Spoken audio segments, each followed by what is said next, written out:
I request the Minister for Legislative Affairs to present the annual financial statement for the year of 2024-2025 on the behalf of the Deputy Chief Minister Finance.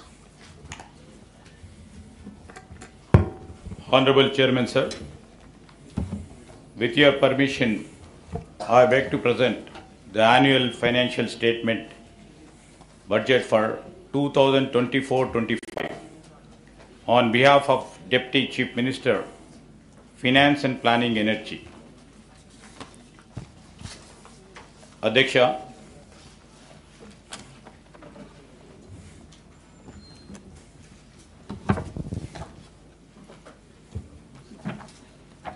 నా తెలంగాణ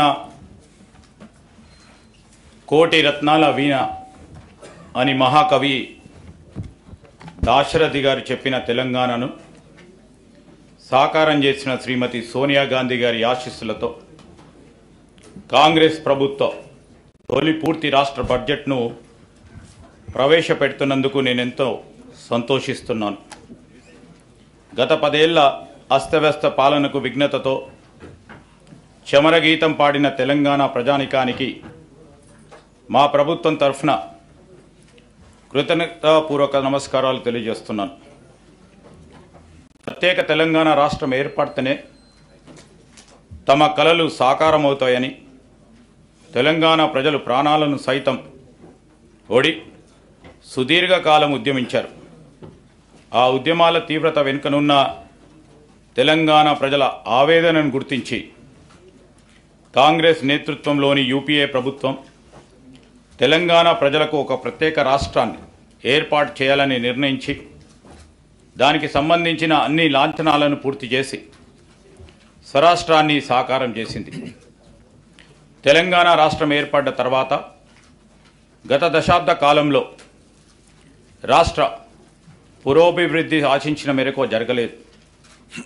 తెలంగాణ రాష్ట్రాన్ని బంగారు తెలంగాణగా మారుస్తామని ఒట్టి ఉత్తర కుమార ప్రగల్భాలు పలికిన గత ప్రభుత్వ పాలకులు అన్ని రంగాల్లో పూర్తి వైఫల్యం చెందారు. పురోభివృద్ధి అటుంచి రాష్ట్ర ప్రజల సంక్షేమం సన్నగిల్లింది, అభివృద్ధి అడుగంటింది, రాష్ట్రం అప్పుల పాలైంది. చిలికి చిలికి గాలి వాల అయినట్టు రాష్ట్ర ఆవిర్భావ సమయానికి ఉన్న 75,577 కోట్ల రూపాయల అప్పు గత ఏడాది డిసెంబర్ నాటికి వామనావతారంలా పెరిగి 6,71,757 కోట్ల రూపాయలకు చేరింది. అంటే గత 10 సంవత్సరాలలో తెలంగాణ రాష్ట్ర ప్రభుత్వ అప్పు దాదాపు 10 రెట్లు పెరిగింది. తదనంతరం గుణంగా రాష్ట్ర అభివృద్ధి జరగలేదని అక్షర సత్యం. ఉమ్మడి ఆంధ్రప్రదేశ్ రాష్ట్రంలో తెలంగాణ ప్రాంతానికి రావాల్సిన నీళ్లు, నిధులు, నియామకాలు దక్కడం లేదన్న కారణం ఉద్యమించిన రాష్ట్ర ప్రజల ఆకాంక్షలు ఎంతవరకు నెరవేరాయి అని ప్రశ్నకు మనమంతా కలిసి సమాధానం చెప్పుకోవాల్సిన అవసరం ఉంది. తెలంగాణ వాటగా వచ్చే నీళ్లను రాష్ట్ర ప్రజలు త్రాగునీరు, సాగునీరు అవసరాలను వినియోగించుకోవాలని ప్రభుత్వ ప్రధాన సంకల్పం. అయితే గత దశాబ్ద కాలంలో పాలకులు తీసుకున్న తప్పుడు విధానపరమైన నిర్ణయాల కారణంగాను, నాణ్యత లేని పనుల కారణంగాను సాగునీటి ప్రాజెక్టులు ఆశించే ఫలితాలు ఇవ్వలేకపోతున్నాయి. నీళ్లు ఏ కాలువల ద్వారా పారించాలనే ధ్యేయంతో కాకుండా అవినీతి సొమ్మును ఏ కాలువల ద్వారా ప్రవహింపచేయాలనే లక్ష్యంతో గత ప్రభుత్వం పనిచేయడం వల్ల రైతుల సాగునీటి సమస్యలు అపరిష్కృతంగానే మిగిలిపోయాయి. పర్యవసానంగా నీళ్లను మనం సమర్థవంతంగా వాడుకోలేని పరిస్థితి దాపురించింది. ఈ పరిస్థితి నుండి బయటపడే విధంగా తగిన దిద్దుబాటు చర్యలను చేపట్టడంతో పాటు మరింత మేలైన ప్రాజెక్టుల నిర్మాణం చేపట్టాలనే కృతనిశ్చయంతో ఈ ప్రభుత్వం ఉంది. ఇక నిధుల విషయానికి వస్తే గత ప్రభుత్వ కాలంలో ఆదాయం ద్వారా కానీ, అప్పుల ద్వారా కానీ, తదితర మార్గాల ద్వారా కానీ సమకూరిన నిధుల వ్యయానికి రాష్ట్ర పురోగతికి ఏమాత్రాన పొంతన లేని పరిస్థితి నెలకొంది. ఒక ప్రక్క అప్పులు పెరగడంతో పాటు వేరొక ప్రక్క బిల్లులు బకాయిలు భారీగా పేరుకుపోవడం వల్ల రాష్ట్ర ఆర్థిక పరిస్థితి ప్రమాద స్థాయికి చేరుకుంది. ప్రణాళికాబద్ధంగా నడపవలసిన రాష్ట్ర ఆర్థిక వ్యవస్థను ఒంటెద్ది పోకడలతో సొంత జాగీర్లా ఆర్థిక క్రమశిక్షణ ఏమాత్రం పాటించక గత ప్రభుత్వం చేసిన తప్పిదాల పర్యవసానం మేము వారసత్వంగా అందుకున్నాం. రాష్ట్ర విభజన నాటికి ఎంతో సమృద్ధిగా ఆర్థికంగా పరిపుష్టిగా ఉన్న రాష్ట్రం నేడు అప్పుల కుప్పగా మారడం విచారకరం. కనీసం రాష్ట్ర ప్రభుత్వ ఉద్యోగుల వేతనాలు చెల్లింపులకు, పెన్షన్ చెల్లింపులకు కటకటలాడి సరైన కాలంలో చెల్లించకపోవడం వారి ఆర్థిక క్రమశిక్షణ రాహిత్యానికి, ప్రజా సంక్షేమంపై నిర్లక్ష్యానికి మచ్చుతునుక మాత్రమే.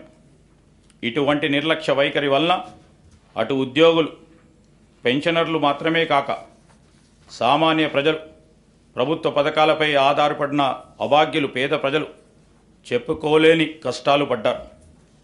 మా ప్రభుత్వం ఏర్పడే నాటికి కుంటుపడిన ఆర్థిక వ్యవస్థను గాడిలో పెట్టడం, మేము ఎదుర్కొన్న పెను సవాళ్లు, తలకు మించిన రుణభారం ఉన్నప్పటికీ దుబారా ఖర్చులు కట్టడి చేసి ఆర్థిక క్రమశిక్షణతో పాలన ప్రారంభించాం. తద్వారా ఉద్యోగులకు, పెన్షన్దారులకు సకాలంలోనే జీతాలు చెల్లించడానికి వెసులుబాటు కలిగింది.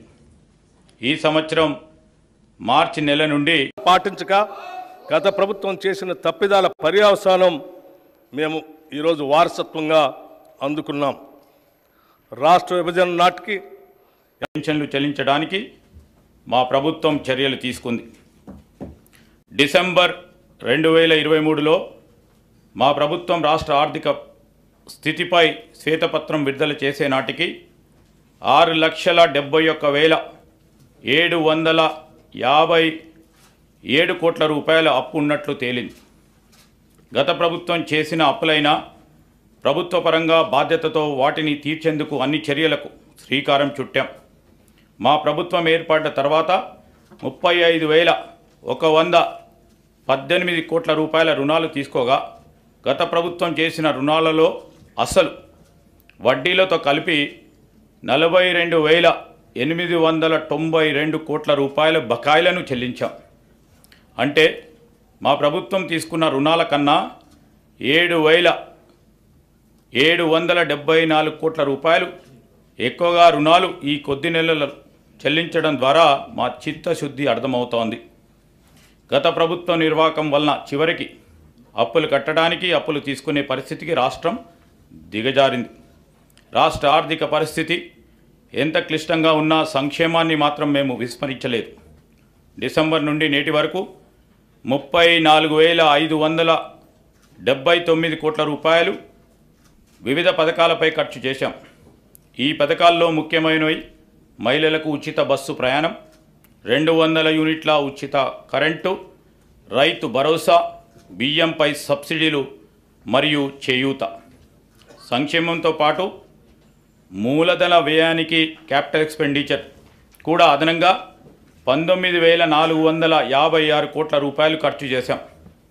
తెలంగాణ రాష్ట్రం ఏర్పడ్డ 10 ఏళ్ల తర్వాత వాస్తవానికి దగ్గరగా ప్రణాళికబద్ధమైన బడ్జెట్ను తొలిసారిగా మా ప్రభుత్వం 2024 ఫిబ్రవరి 10న శాసనసభలో ప్రవేశపెట్టడం జరిగింది.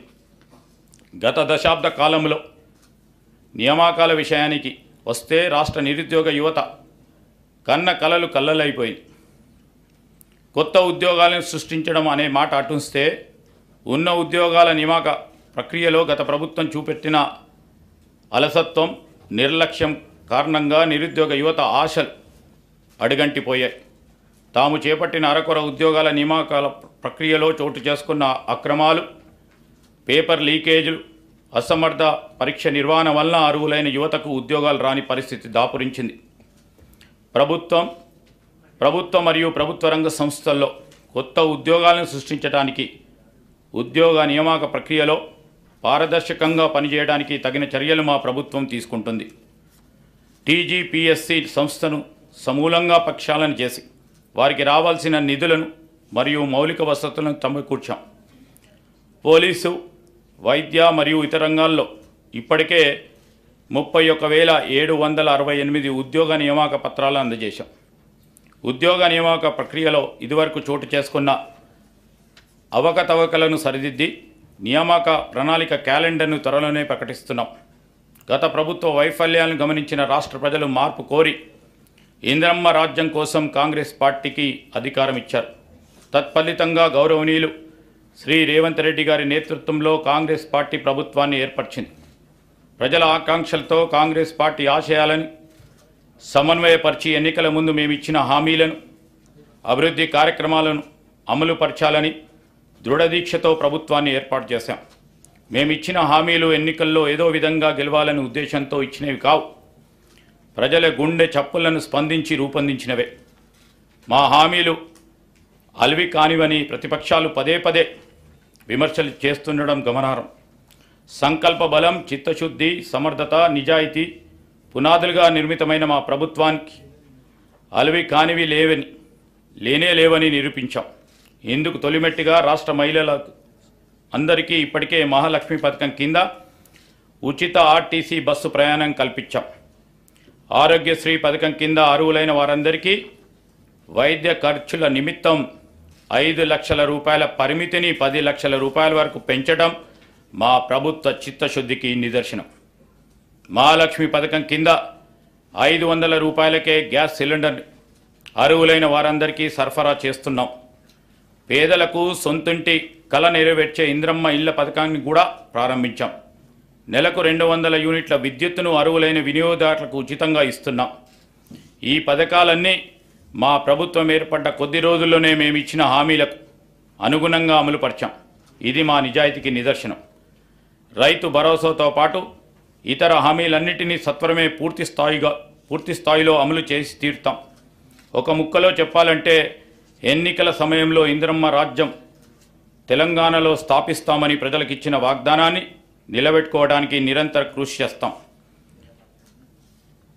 బడ్జెట్ అనేది కేవలం అంకెల సమాహారం కాదు, అది మన విలువల మరియు ఆశల వ్యక్తీకరణ కూడా. The budget is not just a collection of number but also an expression of values and aspirations.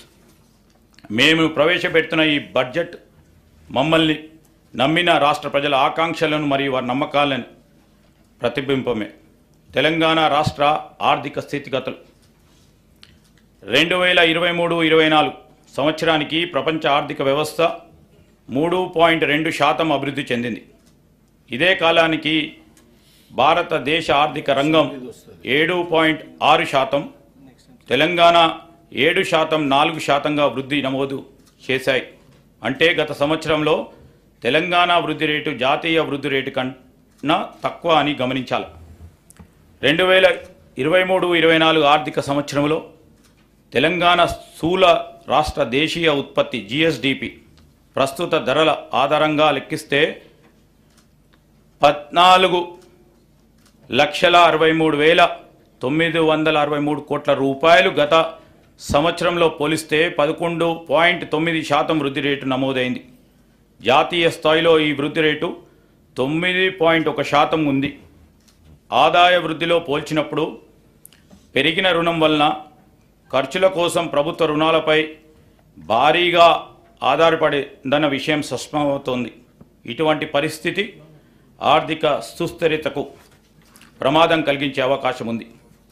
ఆదాయాన్ని మించి రుణం నిరంతరంగా పెరుగుతుంటే కఠోర ఆర్థిక సంస్కరణలు తీసుకురాని పక్షంలో తెలంగాణ ఆర్థిక స్వస్థత ప్రమాదంలో పడి దానికి నివారించాలంటే ఆర్థిక వ్యయాన్ని ఆదాయాన్ని సమన్వయపరిచే చర్యలు తీసుకోవాల్సిన అవసరం ఉంది. తలసరి ఆదాయం 2023-24 సంవత్సరంలో ప్రస్తుత ధరల ప్రకారం రాష్ట్ర తలసరి ఆదాయం 3,47,299 రూపాయలు. జాతీయ తలసరి ఆదాయం 1,83,000 రూపాయల 236 రూపాయలు. దీనితో పోలిస్తే తెలంగాణ తలసరి ఆదాయం 1,64,063 రూపాయలు ఎక్కువగా ఉంది. అదే సమయంలో తలసరి ఆదాయ స్థాయిలో జిల్లాల మధ్య తీవ్రమైన అంతరం ఉంది. ఉదాహరణకి రంగారెడ్డి జిల్లా తలసరి ఆదాయం 9,46,862 రూపాయలు కాగా వికారాబాద్ జిల్లా తలసరి ఆదాయం 1,80,241 రూపాయలు. దీనిని బట్టి వివిధ జిల్లాల మధ్య ఆర్థికాభివృద్ధి సమాన స్థాయిలో లేదని తెలుస్తుంది. రాష్ట్రంలోని జిల్లాల మధ్య ఉన్న ఆదాయ అంతరాలను తగ్గించడానికి మా ప్రభుత్వం విధానాలను రూపొందించి అమలు పరుస్తుంది. వివిధ రంగాల్లో వృద్ధి రేటు 2023-24లో తెలంగాణలో జోడింపబడిన స్థూల విలువలలో గ్రాస్ వాల్యూ యాడెడ్ సేవల రంగం ద్వారా 65.7%, పారిశ్రామిక రంగం ద్వారా 18.5%, వ్యవసాయం మరియు అనుబంధ రంగాల ద్వారా 15.8% సమకూరింది. ప్రస్తుత ధరల ప్రకారం 2022-23తో పోల్చినప్పుడు 2023-24 వ్యవసాయ మరియు అనుబంధ రంగాల జోడింపబడిన స్థూల విలువ 4% వృద్ధి చెందింది.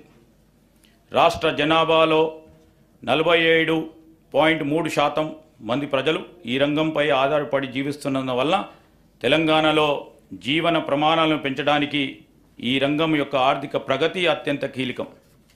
ఇక సర్వీస్ రంగంపై 33% మంది, పారిశ్రామిక రంగంపై 19.7% మంది ఆధారపడి జీవిస్తున్నారు. జాతీయ సగటుతో పోల్చినప్పుడు తెలంగాణలో శ్రమ, కార్మిక శక్తి భాగస్వామ్య rate labour force participation rate అధికంగా ఉంది. ప్రజాపాలన, సామాజిక మరియు ఆర్థిక ప్రజాస్వామ్యం లేనిదే రాజకీయ ప్రజాస్వామ్యం సఫలం కాజాలదు. ఆ రెండు కూడా రాజకీయ ప్రజాస్వామ్యానికి పునాదిరాలు. పునాది ఎంత బలంగా ఉంటే ప్రజాస్వామ్యం అంత పటిష్టంగా ఉంటుంది.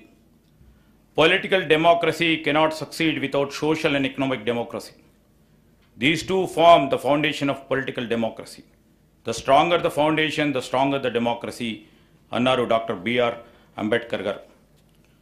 ఈ సిద్ధాంతం మనకు శిరోధార్యం. త్రికరణ శుద్ధిగా ఈ సిద్ధాంతాన్ని నమ్మిన కాంగ్రెస్ పార్టీ ప్రభుత్వం దానికి అనుగుణంగా సర్వతోముఖాభివృద్ధికి, అసమానతలు లేని సమసమాజ స్థాపనకు అడుగులు వేస్తుంది. కాంగ్రెస్ ప్రభుత్వం ఏర్పడిన అనతి కాలంలోనే పాలనకి అంకురార్పణ చేసింది. డిసెంబర్ 28, 2023 నుండి జనవరి 6, 2024 వరకు ప్రభుత్వ హామీల అమలుకు రాష్ట్రంలోని అన్ని గ్రామాల్లో, వార్డులలో సభలు ఏర్పాటు చేసి లబ్ధిదారుల నుండి 1,09,00,000 దరఖాస్తులు స్వీకరించబడ్డాయి.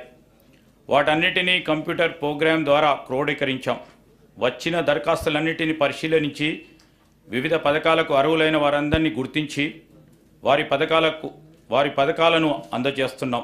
ఈ సంవత్సరం మార్చి 5వ తేదీ నుండి ప్రతి మండల కేంద్రంలో ప్రజాపాలన సేవా కేంద్రాలను ప్రారంభించాం. ఈ సేవా కేంద్రాల్లో రేషన్ కార్డులు, Aadhaar, gas cylinder, LPG, ED, ID, విద్యుత్ వినియోగ నంబర్ లాంటి వాటికి సవరింపులు చేసుకునే వెసులుబాటు కల్పించాం. దివంగత మాజీ ప్రధాని శ్రీ రాజీవ్ గాంధీ గారు చెప్పినట్లు ప్రభుత్వం పేదరిక నిర్మూలన పథకాలకు ఖర్చు చేసే ప్రతి రూపాయిలో కేవలం 15 పైసలు మాత్రమే నిజమైన లబ్ధిదారుకు చేరుతుందని, ప్రభుత్వ పథకాలు పాలన ఫలితాలు అర్హులకు సరిగా అందినప్పుడు వారు నిరాశ నిస్పృహలకు లోనవుతున్నారు. అలాంటి వారు తమ గలం విప్పి సమస్యలను ఎక్కడ చెప్పుకోవాలో, ఎలా పరిష్కరించుకోవాలో తెలియని దిక్కుతోచని స్థితిలో ఉన్నారు. అటువంటి వారి సమస్యలను వెనువెంటనే ప్రభుత్వ దృష్టికి తీసుకొచ్చి పరిష్కరించే సౌలభ్యం రాష్ట్ర స్థాయి ప్రజావాణి ద్వారా తీసుకొచ్చాం. గతంలో సామాన్యులకు దుర్భేద్యమైన ప్రగతి భవన్ ముళ్ళకంచెలు తొలగించి తలుపులు తెరిచి మహాత్మా జ్యోతిబా ఫూలే ప్రజాభవన్నిగా మార్చాం. అక్కడే వారానికి 2 రోజులు ప్రజావాణిని నిర్వహిస్తూ సామాన్య ప్రజల విశ్వసనీయతను చూరగొన్నాం. ప్రజల నుంచి అందుకున్న ప్రతి అర్జీకి రసీదు ఇస్తున్నాం. అర్జీలన్నిటినీ ఒక పోర్టల్ ద్వారా సంబంధిత అధికారులను వాటిని పరిష్కరించేందుకు వెంటనే పంపడం జరుగుతూ ఉంది. ఈ ప్రజావాణి సక్రమ నిర్వహణకు ఒక ప్రత్యేక ఐఏఎస్ అధికారిని కూడా నియమించాం. వ్యవసాయ రంగం, రైతులకు ఆలంబన. ఏ పనైనా ఆగవచ్చు, కానీ వ్యవసాయం ఆగదు. Everything can wait but not agriculture అన్నారు జవహర్లాల్ నెహ్రూ గారు. మన దేశ మొట్టమొదటి ప్రధాని జవహర్లాల్ నెహ్రూ గారు చెప్పిన ఈ మాటలను మేము బలంగా విశ్వసిస్తున్నాం మరియు ఆచరిస్తున్నాం. ఎండకు ఎండుతూ వానకు తడుస్తూ 6 గాలం శ్రమిస్తూ దేశ ఆర్థిక అభివృద్ధికి దోహదపడే శ్రమజీవి రైతు. అప్పులు చేసైనా ఆహారం అందించాలనే తపోదీక్ష రైతన్నది. ఆహార భద్రత కల్పిస్తూ సమాజాన్ని ఆదుకునే రైతన్నకు భరోసా కల్పించడం ప్రభుత్వ కనీస బాధ్యత. వ్యవసాయ రంగంలో అభివృద్ధి సాధించాలంటే రైతన్నలకు తగిన ప్రోత్సాహాలను కల్పించాలి. రైతుకిచ్చే చేయూత 2 విధాలుగా ఉండాలి. మొదటిది వారి పెట్టుబడి సమస్యలు లేకుండా చూడటం.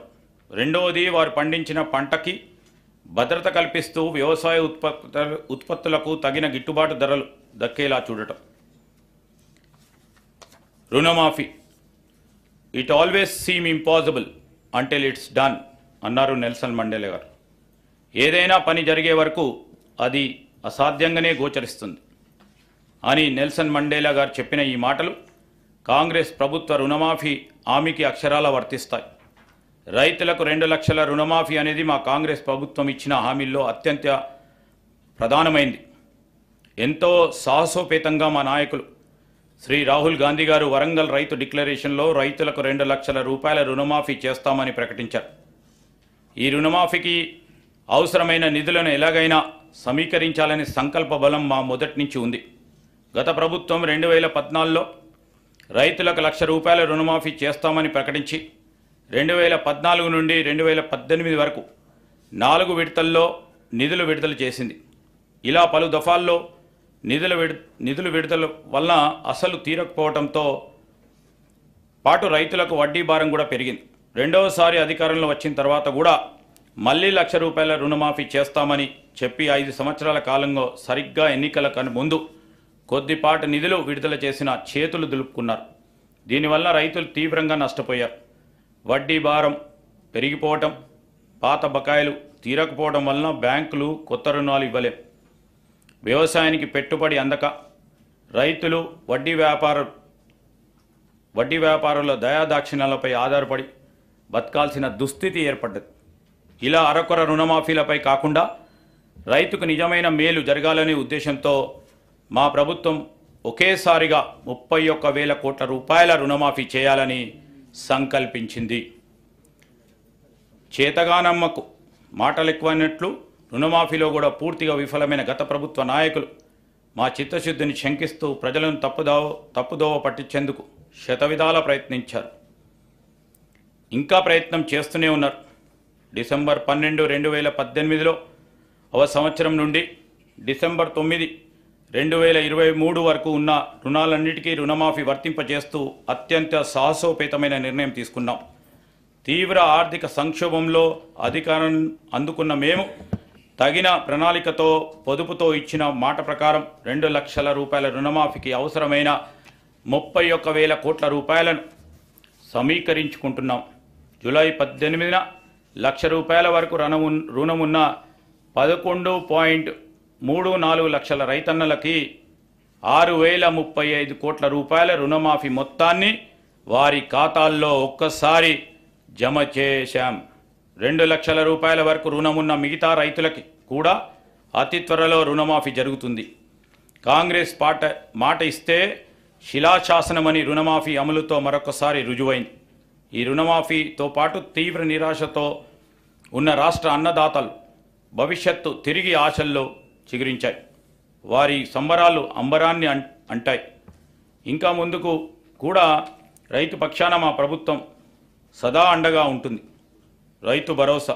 గత ప్రభుత్వం అమలు చేసిన రైతు బంధు పథకం కింద 80,440 కోట్ల రూపాయలు ఖర్చు చేసింది. దీంట్లో అధిక శాతం లబ్ధి అనర్హులకు, సాగులో లేని భూమి యాజమానులకు, రియల్ ఎస్టేట్ వ్యాపారులకు అందడం వల్ల నిధులు భారీగా దుర్వినియోగం అయ్యాయి. గత ప్రభుత్వం చేసిన ఈ నిర్వాహకం వల్ల ప్రభుత్వ సొమ్ము నిరుపయోగమైంది.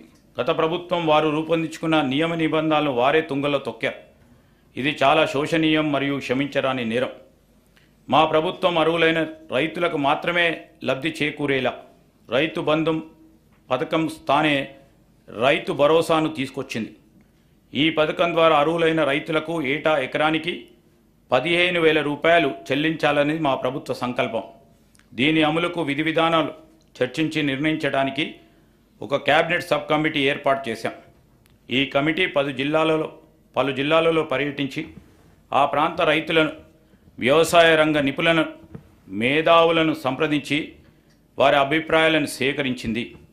ప్రజాభిప్రాయాలన్నింటినీ కూడా క్రోడీకరించి వాటిని గౌరవ సభలో ఉంచి చర్చించి గౌరవ శాసన సభ్యులు, శాసన మండలి సభ్యులందరి అభిప్రాయం తీసుకొని అమలు చేయాల్సిన విధి విధానాలపై తగు నిర్ణయం తీసుకుంటాం. ప్రభుత్వ విధానాలు పారదర్శకంగా ప్రజల భాగస్వామ్యంతో ఖరారు చేయాలి. అంతేగాని 4 గోడల గడిల మధ్యనే కాదని మా పనితీరుకు రైతు భరోసా విధానం ఒక ఉదాహరణ.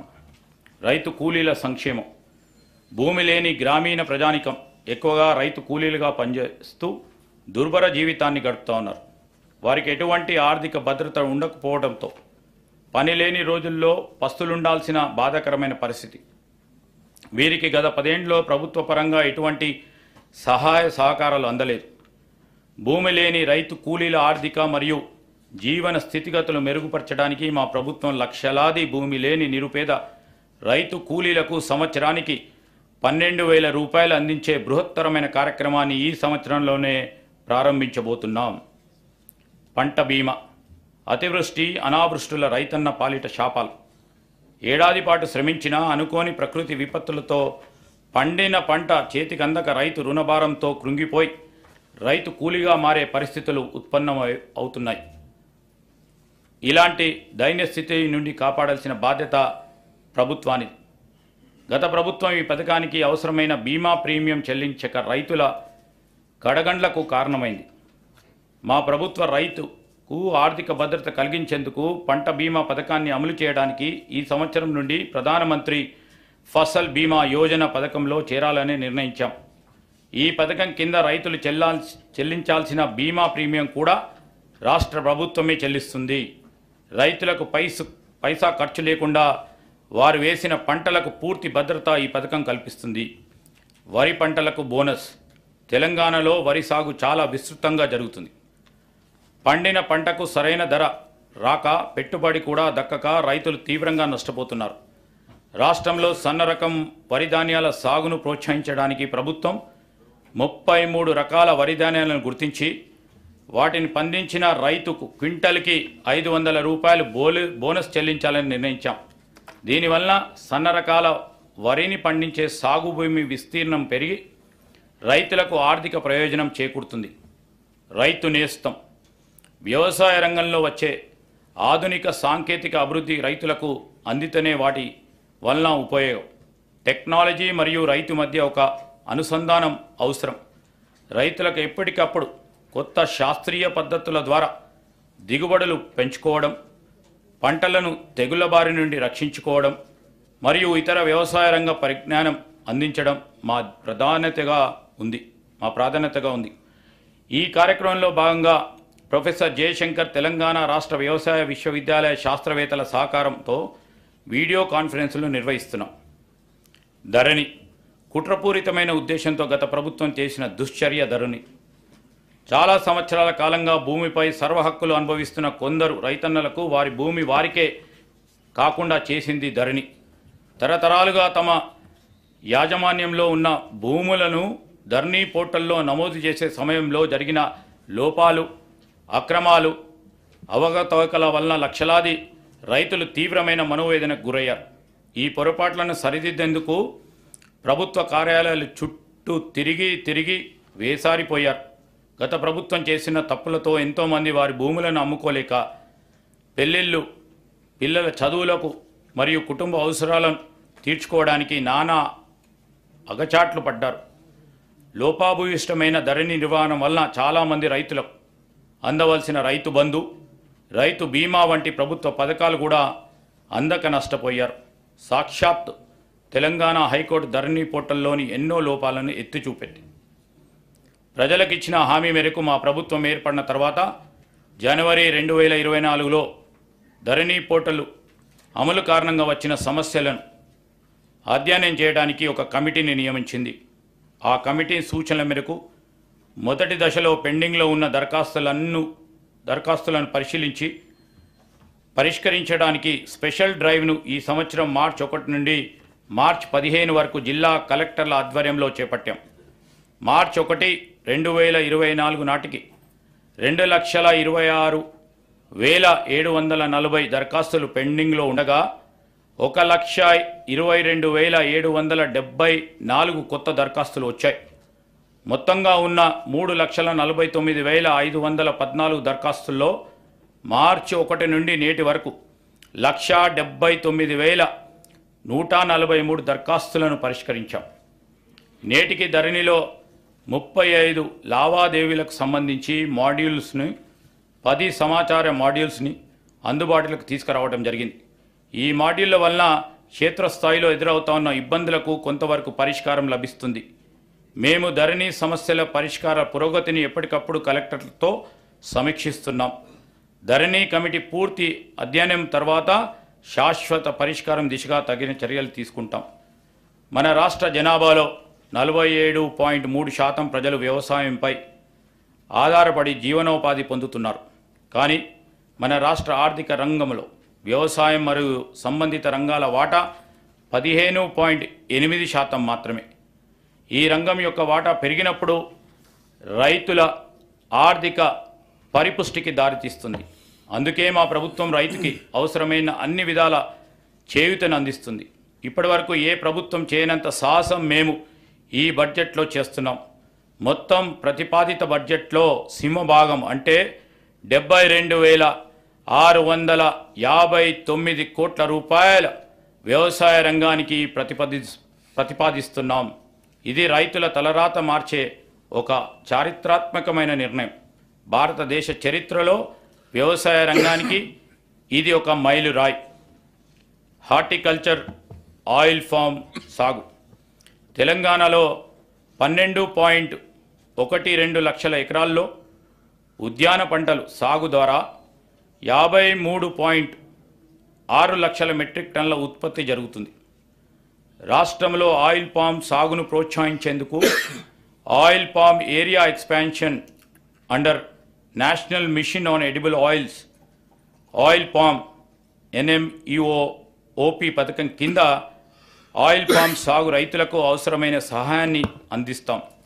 2024-25లో రాష్ట్రంలో 1,00,000 ఎకరాలు ఆయిల్ పామ్ సాగు చేసే లక్ష్యంగా పెట్టుకున్నాం. ఇప్పటికే 77,857 ఎకరాలకి రిజిస్ట్రేషన్ జరగగా 23,131 ఎకరాలకి అనుమతులు కూడా ఇవ్వడం జరిగింది. వచ్చిన మొత్తం రిజిస్ట్రేషన్లకి ఈ నెలలోనే ప్లాంటేషన్ మరియు డ్రిప్ అనుమతులు ఇవ్వాలని లక్ష్యంగా పెట్టుకున్నాం. నాణ్యమైన విత్తనాలు లభిస్తేనే రైతుకు సరైన దిగుబడి వస్తుంది. గత ప్రభుత్వ పాలనలో రాష్ట్ర రైతాంగం నకిలీ విత్తనాల వల్ల పూర్తిగా నష్టపోయారు. రైతాంగం అప్పులు తెచ్చిపెట్టిన పెట్టుబడి నకిలీ విత్తనాల కారణంగా వృధా అవుతుంది. మా ప్రభుత్వం నకిలీ విత్తనాలను అరికట్టేందుకు కృతనిశ్చయంతో ఉంది. నకిలీ విత్తనాలను అరికడుతూ నాణ్యమైన విత్తనాలను రైతులకు అందించే దిశగా చర్యలు తీసుకుంటున్నాం. రైతులకు నష్టం జరిగే ఎటువంటి చర్యలను మా ప్రభుత్వం సహించదు. హార్టికల్చర్కి ఈ బడ్జెట్లో 737 కోట్ల రూపాయలు ప్రతిపాదిస్తున్నాం. పశు సంవర్ధక రంగం పాడి పశువుల పెంపకం గ్రామీణ ప్రజానికానికి ఎంతో ఆర్థిక పుష్టిని ఇస్తుంది. పాలు, మాంసం, గుడ్లు ప్రజానికానికి పోషణ అందించడంతో పాటు అదనపు ఆదాయం ఇస్తాయి. ఇతర అనుబంధ రంగాలైన చేపలు, గొర్రెలు, కోళ్ల పెంపకం ఎంతోమందికి జీవనోపాధి కల్పిస్తాయి. ఈ రంగం గ్రామీణ ప్రాంతాల్లో ఉపాధి కల్పిస్తూ అభివృద్ధిలో కీలక పాత్ర వహిస్తుంది.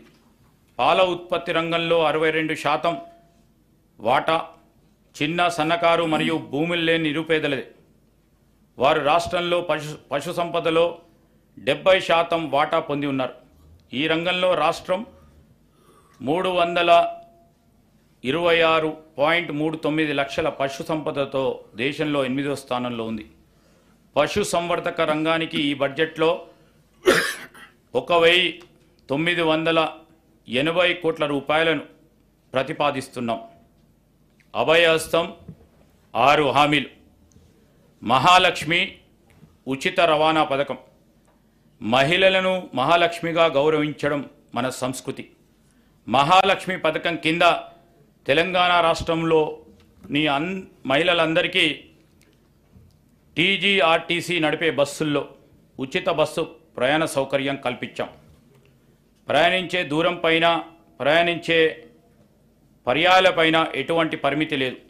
ఈ పథకాన్ని ఇప్పటి వరకు 68.6 కోట్ల ప్రయాణాలను మహిళలు ఆర్టీసీ బస్సులో ఉచితంగా చేశారు.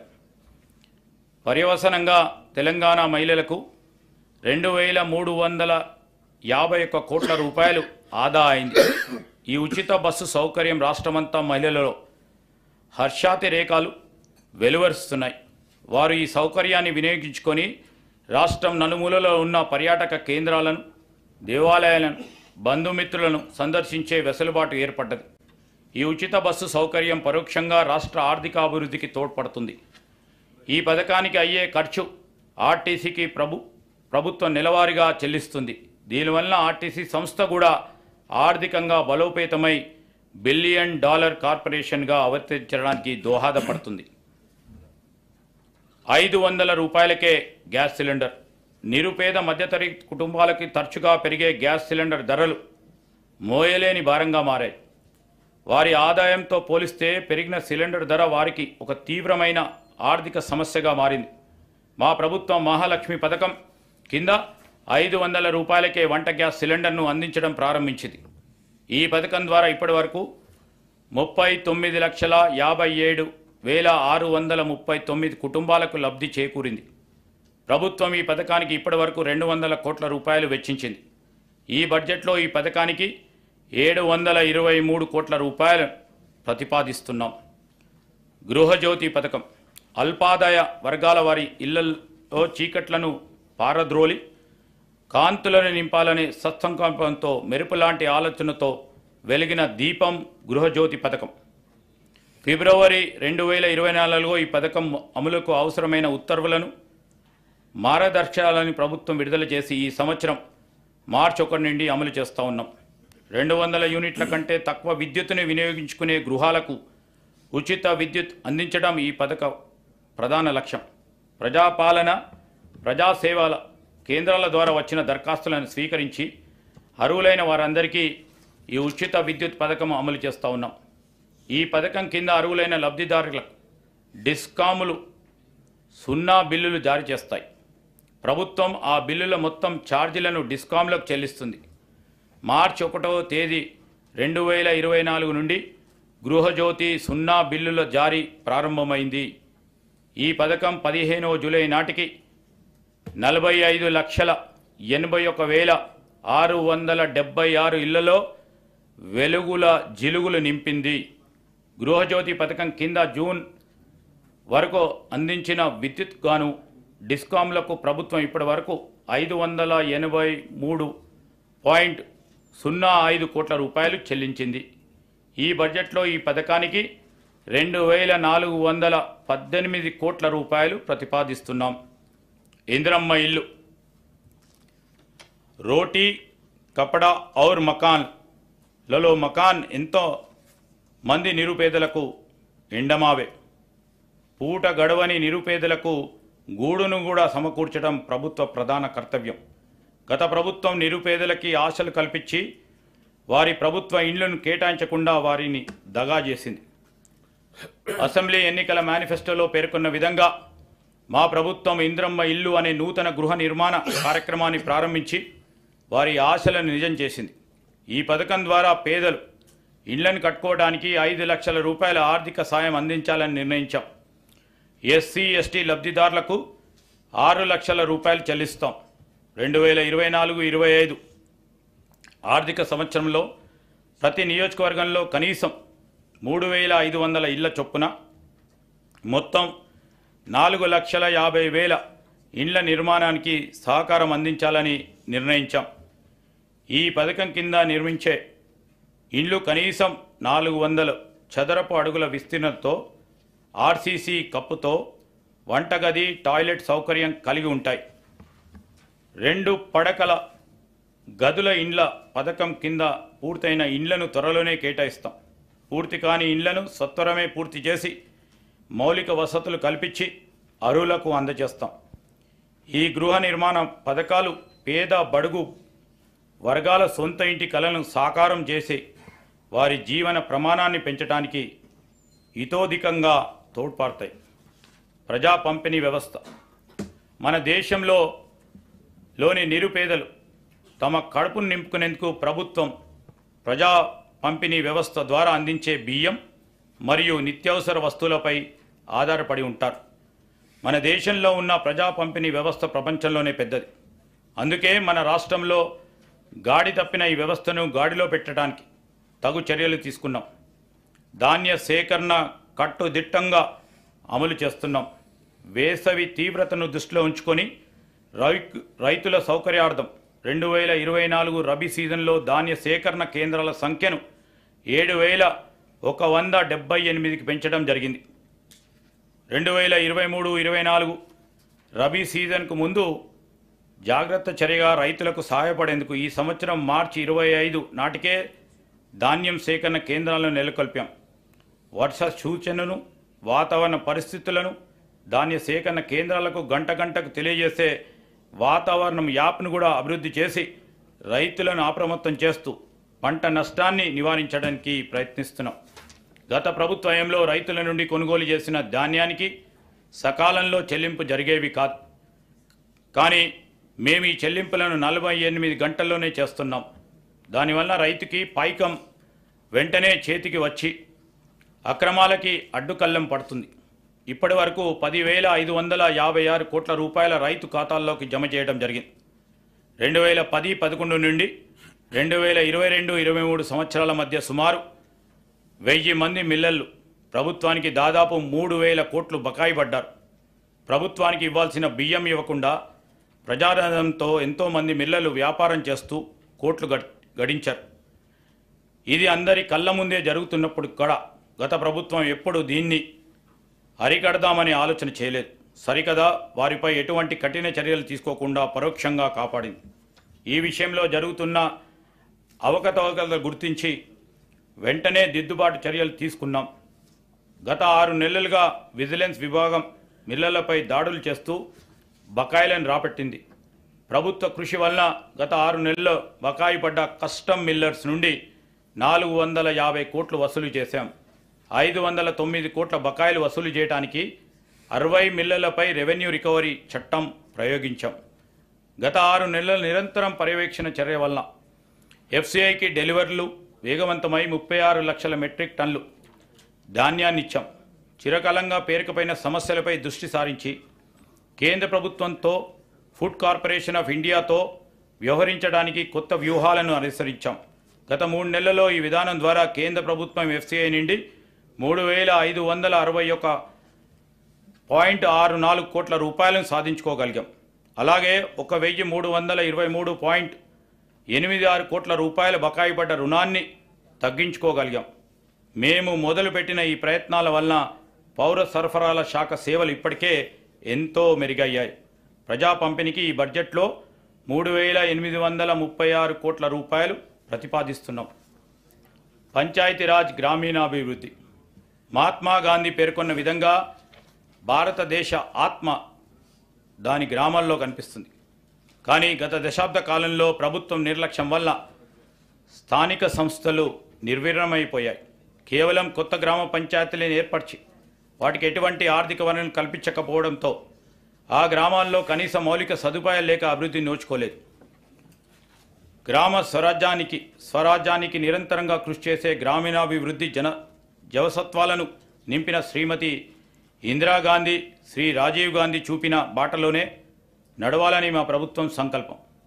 ప్రతి గ్రామాన్ని సమగ్రాభివృద్ధి కేంద్రంగా మలచాలన్నది లక్ష్యం. గ్రామాలలో స్థానిక స్వపరిపాలన సజావుగా సాగే విధంగా ఈ ప్రభుత్వం చర్యలు చేపట్టింది. పక్కా రోడ్లు లేని మూల గ్రామాలకు మరియు నివాస ప్రాంతాలకు రోడ్డు నిర్మాణం చేపడతాం. గత ప్రభుత్వం ఎన్నో కోట్ల వ్యయంతో మిషన్ భగీరథను చేపట్టింది. విధాన నిర్ణయాల్లో అమలులో చోటు చేసుకున్న లోపాల వల్ల పైప్ లైన్లకు, స్టోరేజ్ ట్యాంకులకు, పంపింగ్కు సంబంధించిన సమస్యలు అనేకం తలెత్తాయి. ఈ ప్రాజెక్ట్ నిర్మాణంలో జరిగిన అక్రమాల వల్ల ఇప్పటికే చాలా గ్రామీణ ప్రాంతాలకి సురక్షిత త్రాగునీటి సౌకర్యం లేదు. ఈ సంవత్సరం జూన్లో ప్రభుత్వ గ్రామీణ ప్రాంతాల్లో త్రాగునీటి కొరకు సురక్షిత నల్లాలు లేని జనవాసాలను, గృహాలను గుర్తించడానికి ఒక సమగ్ర సర్వేని నిర్వహించింది. ఈ సర్వేలో లక్షలాది గృహాలకు నల్లా కలెక్షన్ లేవని గుర్తించారు. ఈ సర్వే ఫలితాల్లో మిషన్ భగీరథ గురించి గత పాలకులు చెప్పిన గొప్పలు భ్రమలే అని రుజువయ్యాయి. మిషన్ భగీరథలో బయటపడ్డ లోపాలను సవరించి రాష్ట్రంలో 100% గృహాలకి సురక్షిత త్రాగునీరు అందించేందుకు కృషి చేస్తున్నాం. మా ప్రభుత్వం ఏర్పాటైన తర్వాత త్రాగునీటి సమస్యను ఎదుర్కోవడానికి పలు ముందస్తు చర్యలు చేపట్టింది. ఈ ఏడాది ఫిబ్రవరిలోనే వేసవి తీవ్రతను పసిగట్టి ప్రత్యేక అభివృద్ధి నిధి నుండి, గ్రామ పంచాయతీ నిధి నుండి మరియు 15వ ఆర్థిక సంఘం కేటాయింపుల నుండి తగినంత మొత్తాన్ని సమీకరించి త్రాగునీటి ఎద్దడిని సమర్థవంతంగా పరిష్కరించగలిగాం. కర్ణాటక రాష్ట్రాన్ని సంప్రదించి నారాయణపూర్ డ్యాము నుండి 2 టీఎంసీల నీటిని రాబట్టుకోగలిగాం. కొత్త బోర్లను, హ్యాండ్ పంపులను సమకూర్చి ములుగు, భద్రాద్రి జిల్లాలోని 35 గుత్తి కోయ నివాసాలకి త్రాగునీటి సరఫరా చేసి చిరకాలంలో పెండింగ్లో ఉన్న సమస్యను పరిష్కరించాం. నీటి వసతులకు సంబంధించి వివిధ నిర్మాణాల నిర్వహణ మరియు మరమ్మతులను గ్రామ పంచాయతీలో పరిధిలోకి తీసుకురావాలని నిర్ణయించాం. భవిష్యత్తులో అన్ని గ్రామాలు ప్రజలకు నల్లాల ద్వారా రక్షిత మంచినీటి సదుపాయం కల్పించడం, గ్రామ స్థాయిలో అన్ని ఇళ్లకు, పాఠశాలలకు, అంగన్వాడీ కేంద్రాలకి, ఇతర ప్రభుత్వ కేంద్రాలకు త్రాగునీటి అందించడం మా ప్రభుత్వ లక్ష్యం. ఇందిరా మహిళా శక్తి పథకం మహిళలు సాధించిన ప్రగతే ఆ సమాజ ప్రగతికి కొలమానంగా నేను భావిస్తాను. I measure the progress of the community by the degree of progress which women have achieved అన్నారు డాక్టర్ బిఆర్ అంబేద్కర్.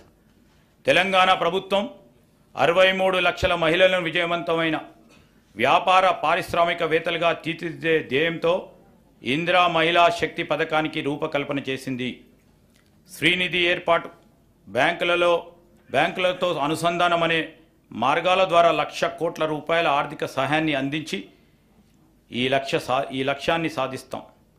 ఈ పథకం ద్వారా మహిళలకి ఆసక్తి ఉన్న రంగాల్లో వృత్తి నైపుణ్య శిక్షణ ఇప్పించడంతో పాటు బ్రాండింగ్, మార్కెటింగ్లలో కూడా మెలకువలు పెంపొందించే విధంగా సౌకర్యాలు కల్పిస్తాం.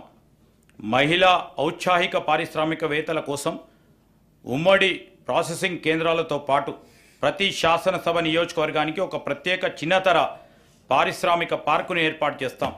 ఈ పథకం ద్వారా ప్రభుత్వం ఏటా 5,000 గ్రామీణ సంఘాలకి, విఓస్కి, ప్రాంతీయ స్థాయి సమైక్యలకి లబ్ధి చేకూరే విధంగా కార్యాచరణ చేపట్టి రాబోయే 5 సంవత్సరాల్లో 25,000 సంస్థలకి విస్తరింపచేయడానికి కృషి చేస్తూ ఉన్నాం. దీనితో పాటు ఇందిరా మహిళా శక్తి పథకంలో భాగంగా రుణ బీమా పథకాన్ని ఈ సంవత్సరం మార్చి నెలలో ప్రభుత్వం ప్రవేశపెట్టింది.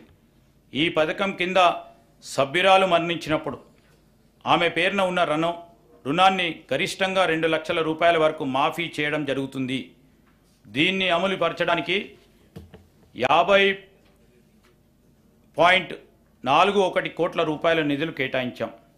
స్వయం సహాయక సంఘాలు ఒకప్పుడు దేశంలోనే అగ్రగామిగా నిలిచిన మన మహిళా స్వయం సహాయక సంఘాలు కొన్నేళ్లుగా గత ప్రభుత్వం అలసత్వంతో నిధులు లేమితో కుంటుపడ్డాయి. పేద మధ్యతరగతి మహిళా అభ్యున్నతికి, ఆర్థిక స్వలంబనకి సహాయ సంఘాలు ఎంతో ఊతమిస్తాయి. వీటి పునరుద్ధరణకు ప్రతి సంవత్సరానికి కనీసం 20,000 కోట్లు తగ్గకుండా వచ్చే 5 సంవత్సరాల్లో 1,00,000 కోట్ల రూపాయల వడ్డీ లేని రుణాలు అందించాలని మా ప్రభుత్వం సంకల్పించింది. ఈ నిధులు మైక్రో, స్మాల్ ఇండస్ట్రియల్ పార్కులు ఏర్పాటుకు సహాయపడి మహిళలను పారిశ్రామికవేత్తల స్థాయికి ఎదిగేందుకు అవకాశం కల్పిస్తాయి. ఇందిరా జీవిత బీమా పథకం. ఈ పథకం ద్వారా స్వయం సహాయక సంఘాల్లోని దాదాపు 63.86 లక్షల మంది మహిళా సభ్యులకు జీవిత బీమా సౌకర్యం కల్పిస్తున్నాం. స్వయం సహాయక సంఘాల్లోని సభ్యులెవరైనా ప్రమాదవశత్తు మరణిస్తే వారికి 10 లక్షల జీవిత బీమా చేయడం జరిగింది. స్కూల్ యూనిఫామ్లను కుట్టే పనిని స్వయం సహాయక బృందాలు మహిళా సభ్యులకు అప్పజెప్పాలని పాఠశాల విద్యాశాఖ, సంక్షేమ శాఖ, జిల్లా కలెక్టర్లను ఆదేశిస్తూ ప్రభుత్వం ఈ ఏడాది మార్చి నెలలో ఉత్తర్వులు జారీ చేసింది. మహిళా శక్తి ప్రారంభోత్సవ కార్యక్రమంలో రాష్ట్ర ముఖ్యమంత్రి వర్యులు అందిన అభ్యర్థుల మేరకు స్కూల్ యూనిఫామ్లు కుట్టు ఛార్జీలను జతకు 50 రూపాయల నుండి 75 రూపాయల వరకు పెంచడం కూడా జరిగింది.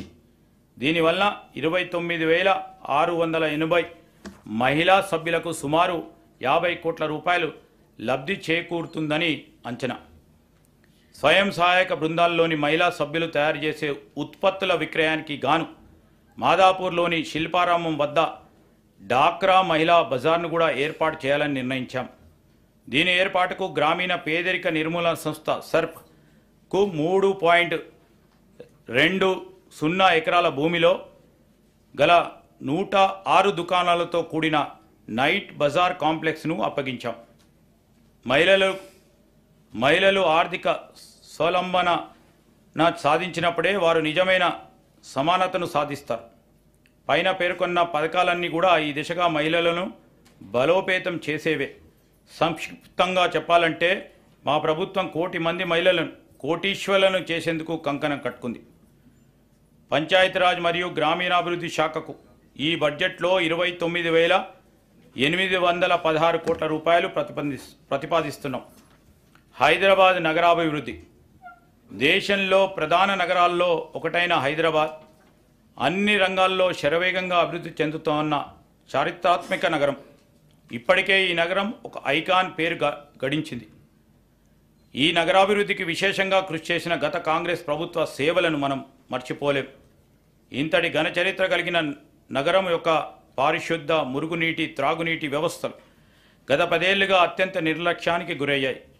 మితిమీరిన కాలుష్యంతో మూసీ, హుసేన్ సాగర్లు విషతుల్యం అయ్యాయి. మురికి నీటి కాలువల నిర్వహణ లోపంతో, ఆక్రమణలతో చినుకు పడితే నగరం జలమయమై ప్రజాజీవనం అస్తవ్యస్తమయ్యే పరిస్థితి దాపురించింది. దూరదృష్టి లేని ప్రణాళికలు, ఇబ్బడి ముబ్బడి అక్రమ నిర్మాణాలపై దృష్టి సారించకపోవడంతో నగరాభివృద్ధి కుంటుపడింది.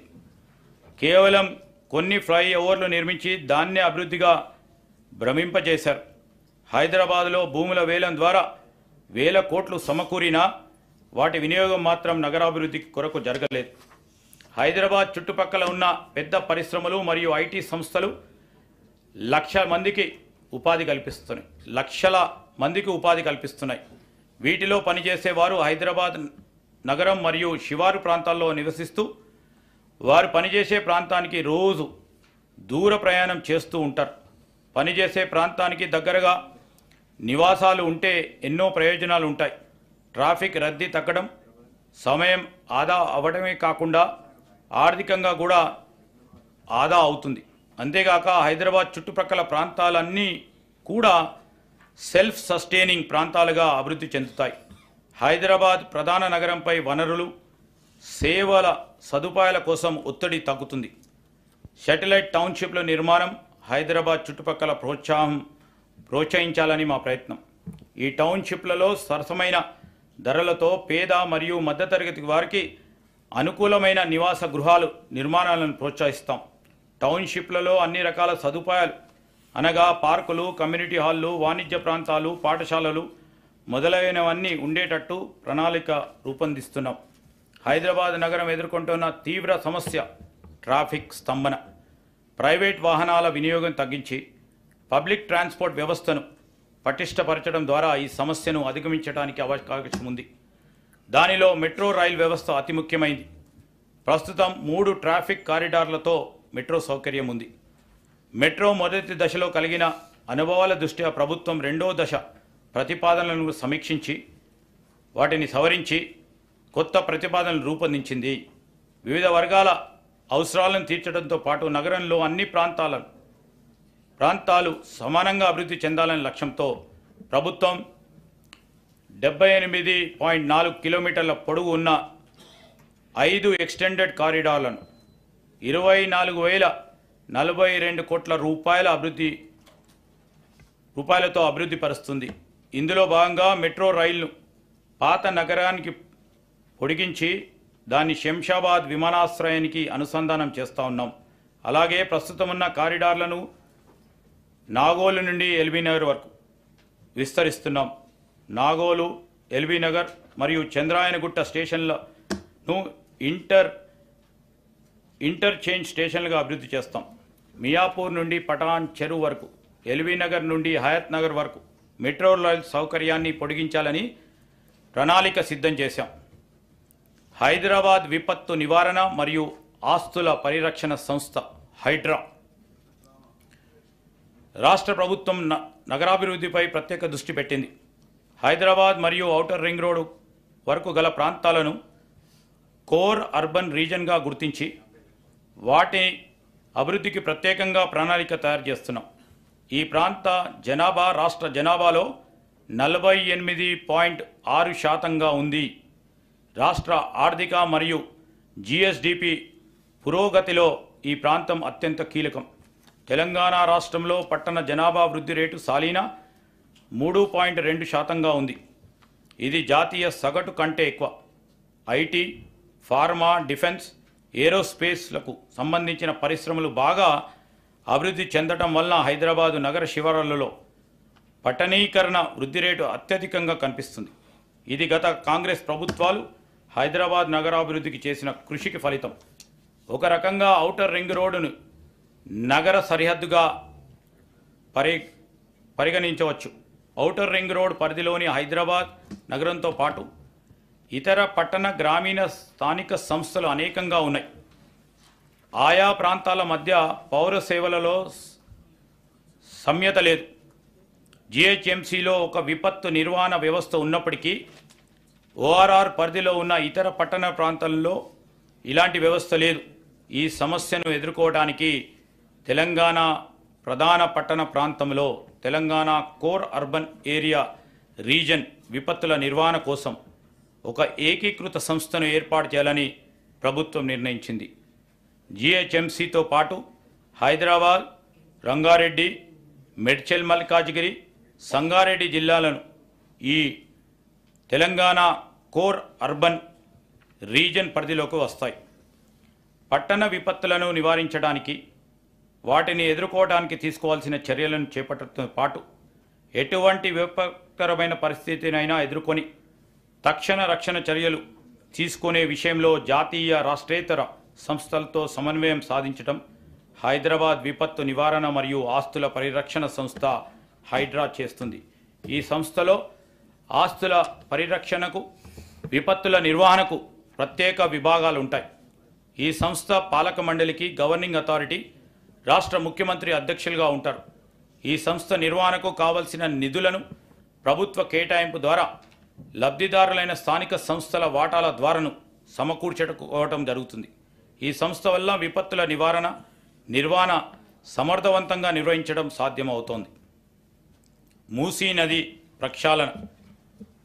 Musi river front development project మా ప్రభుత్వానికి అత్యంత ప్రాధాన్యం. ఈ ప్రాజెక్టులో భాగంగా మూసీ నది తీర ప్రాంతం పర్యావరణ వ్యవస్థను పునరుద్ధరించాలని భావిస్తున్నాం. ఈ ప్రాజెక్టు వలన సుమారు 110 చదరపు కిలోమీటర్లు పట్టణ ప్రాంతం పునర్జీవనం చెందుతుంది. అలాగే నది తీర ప్రాంతాల్లో క్రొత్త వాణిజ్య నివాస కేంద్రాలు వెలిసి పాత హెరిటేజ్ ప్రాంతాలను కొత్తదనాన్ని సంతరించుకుంటాయి.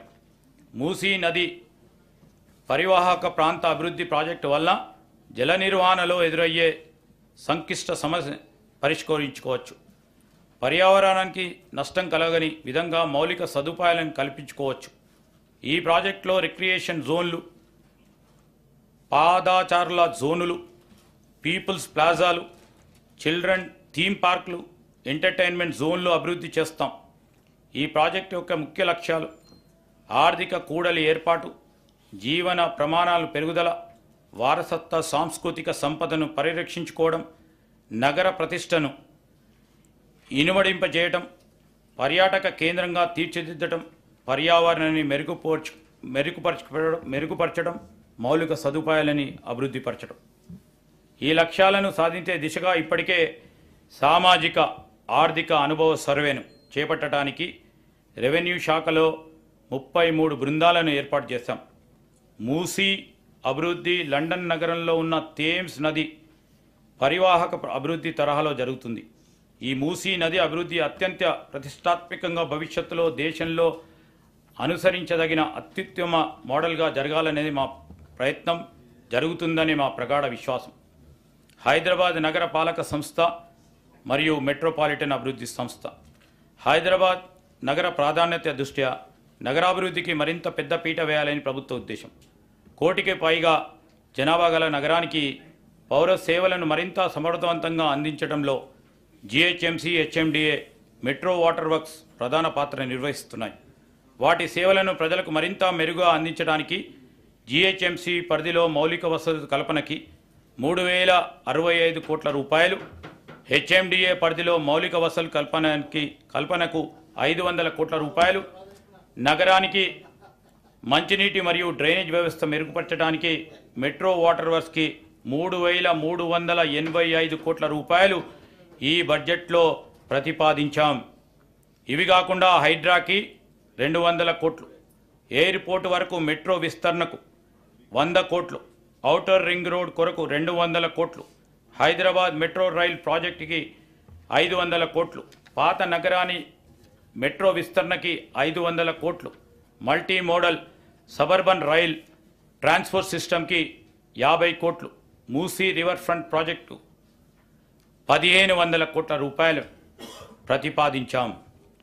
తెలంగాణని ఆర్థికంగా ఆయుపట్టు ఉన్న హైదరాబాద్ సమగ్రాభివృద్ధి సాధించినప్పుడే పలు రంగాలకు అవసరమైన వనరులు సమకూడి రాష్ట్రాభివృద్ధికి దోహదపడుతుంది.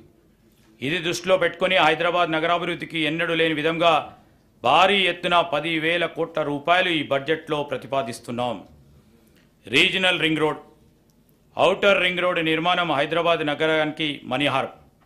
ఔటర్ రింగ్ రోడ్ నగరం చుట్టూ ఉన్న పలు ప్రాంతాలను అనుసంధానం చేయటంతో హైదరాబాద్ నగరాభివృద్ధి మరింత వేగవంతమైంది.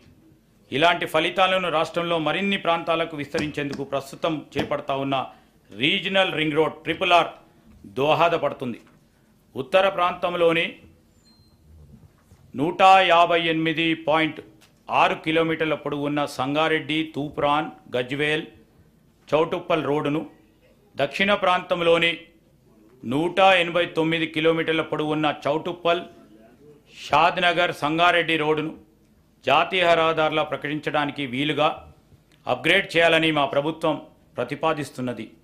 రీజనల్ రింగ్ రోడ్డు హైదరాబాద్ నగర ఉత్తర, దక్షిణ ప్రాంతాలను, తూర్పు, పశ్చిమ ప్రాంతాలను కలుపుతూ జాతీయ రహదారి నెట్వర్క్తో అనుసంధానం చేయబడుతుంది. ఎక్స్ప్రెస్ వే ప్రమాణాలను దృష్టిలో ఉంచుకొని దీని నిర్మాణానికి తగినంత భూమిని సేకరించే ప్రయత్నం జరుగుతుంది. పెరుగుతున్న ట్రాఫిక్ రద్దీకి అనుగుణంగా తొలుత 4 లేన్లలో నిర్మించి దాన్ని 8 లేన్ల సామర్థ్యానికి విస్తరింపచేస్తాం. ఈ ప్రాజెక్టు వలన ORRకు, RRRకు మధ్య పలు పరిశ్రమలు, వాణిజ్య సేవలు, రవాణా పార్కులు మొదలైనవి అభివృద్ధి చెందుతాయి.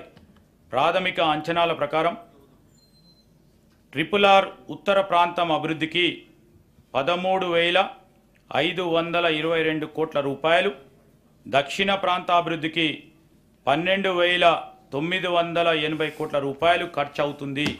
దీనికోసం ఈ బడ్జెట్లో 1,525 కోట్ల రూపాయలు ప్రతిపాదిస్తున్నాం. శ్రీ శిశు సంక్షేమం, బాలబాలికలకు పౌష్టికాహారాన్ని అందించడంతో పాటు విద్యను కూడా అందించాలనే సంకల్పంతో అంగన్వాడీ కేంద్రాలను ప్రీ స్కూల్స్గా మార్చాలని నిర్ణయించాం. అలాగే అమ్మ ఆదర్శ పాఠశాల కమిటీలను ఏర్పాటు చేసి పాఠశాలల నిర్వహణను అప్పగిస్తాం. రాష్ట్రంలోని అన్ని ప్రభుత్వ పాఠశాలల్లో పారిశుద్ధం, మరమ్మతులు, నిర్వహణ మహిళా సంఘాల ద్వారా చేపట్టాలని అనుకుంటున్నాం. దీని ద్వారా ప్రభుత్వ పాఠశాలలో విద్యా ప్రమాణాలను పెంచి నాణ్యమైన విద్యను అందించాలని మా లక్ష్యం. శ్రీ శిశు సంక్షేమానికి ఈ ప్రభుత్వం 2,736 కోట్ల రూపాయలు ప్రతిపాదిస్తున్నాం. షెడ్యూల్ కులాలు మరియు షెడ్యూల్ తెగలకు సంబంధించిన సంక్షేమం, ప్రజా సంక్షేమం అనేది బలవంతులకు మరియు బలహీనులకు సమాన అవకాశాలు కల్పించేది అన్నారు Mahatma Gandhi. I understand democracy as something that gives the week the same chance as the strong. Mahatma Gandhi నమ్మిన పై సిద్ధాంతాన్ని అనుసరిస్తూ షెడ్యూల్ కులాలు మరియు షెడ్యూల్ తెగల వారికి సమానమైన అవకాశాలు కల్పించే దిశగా మా ప్రయత్నాలు ఉంటాయి. ఇప్పటికే మా ప్రభుత్వం ఆదివాసుల కొరకు కొమరం భీం కార్పొరేషన్, లంబాడాల కొరకు సంత్ సేవాలాల్ కార్పొరేషన్, ఎరుకుల కొరకు ఎరుకుల కార్పొరేషన్ ఏర్పాటు చేసింది. అదేవిధంగా షెడ్యూల్ కులాలైన మాలా మదిగలకు 2 ప్రత్యేకమైన కార్పొరేషన్లు ఏర్పాటు చేయడం జరిగింది. పై కార్పొరేషన్ల ద్వారా ఈ వర్గాల అభివృద్ధి మరియు సంక్షేమ కార్యక్రమాలు చేపడతాం. ప్రతి సంవత్సరం వర్షాకాలంలో వాగులు, వంకలు ఉప్పొంగి మారుమూల గ్రామాలకి, తాండాలకి ప్రపంచంతో సంబంధం లేకుండా తెగిపోతూ ఉన్నాయి. ఆ సమయంలో అత్యవసర వైద్య సహాయం రోగులకు, గర్భిణీ స్త్రీలకు అందించడం ఒక సాహస కార్యక్రమం కన్నా తక్కువేమీ కాదు. మామూలు సందర్భాల్లో కూడా ఈ ప్రాంతాల్లో నివసించే ప్రజలు చిన్న చిన్న పనులకు కూడా పక్క ప్రాంతాలు వెళ్ళటానికి ఎంతో ప్రయాసాలకు ఓర్చి ప్రయాణం చేయవలసి వస్తుంది. అందుకే అలాంటి మారుమూల ప్రాంతాలన్నిటికీ సరి అయిన రోడ్డు సౌకర్యం కల్పించగలిగితే వారికి ఎంతో సౌలభ్యంగా ఉంటుంది. ఇందుకోసం రాష్ట్రంలోని అన్ని మూలల్లో రోడ్డు సౌకర్యం లేని షెడ్యూల్ తెగల తాండాలు, గుడాలు మరియు చెంచు పెంటలకు బీటీ రోడ్డు నిర్మాణం చేపట్టబోతున్నాం. దీనివల్ల వారి దైనందిన జీవితం సులభం అవుతుంది.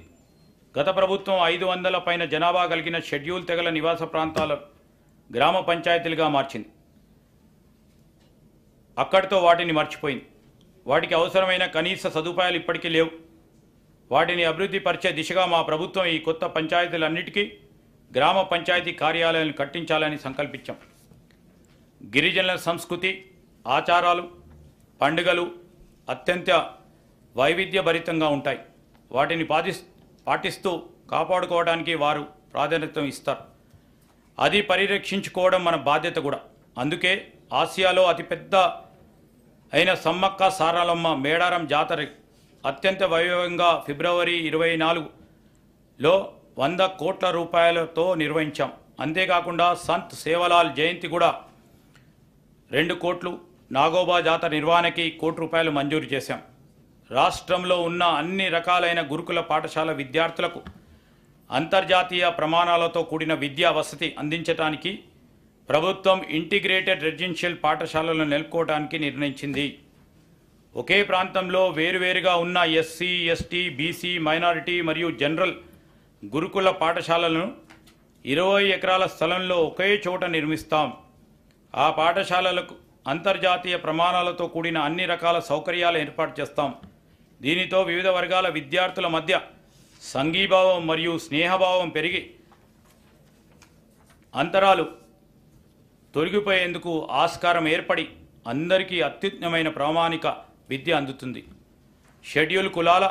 షెడ్యూల్ తెగల అభివృద్ధికి చట్టపరంగా కేటాయించిన నిధులు ఖచ్చితంగా అందిస్తాం. ఆ నిధులు వేరే ఎటువంటి పథకాలకు మళ్లించకుండా 100% షెడ్యూల్ కులాల తెగల కోసమే ఉపయోగిస్తాం. ఎస్సీ సంక్షేమం, ఎస్సీ ఎస్డిఎఫ్ కొరకు ఈ బడ్జెట్లో 33,124 కోట్ల రూపాయలు మరియు ఎస్టీ సంక్షేమం, ఎస్టీ ఎస్డిఎఫ్ కొరకు ఈ బడ్జెట్లో 17,056 కోట్ల రూపాయలు ప్రతిపాదిస్తున్నాం.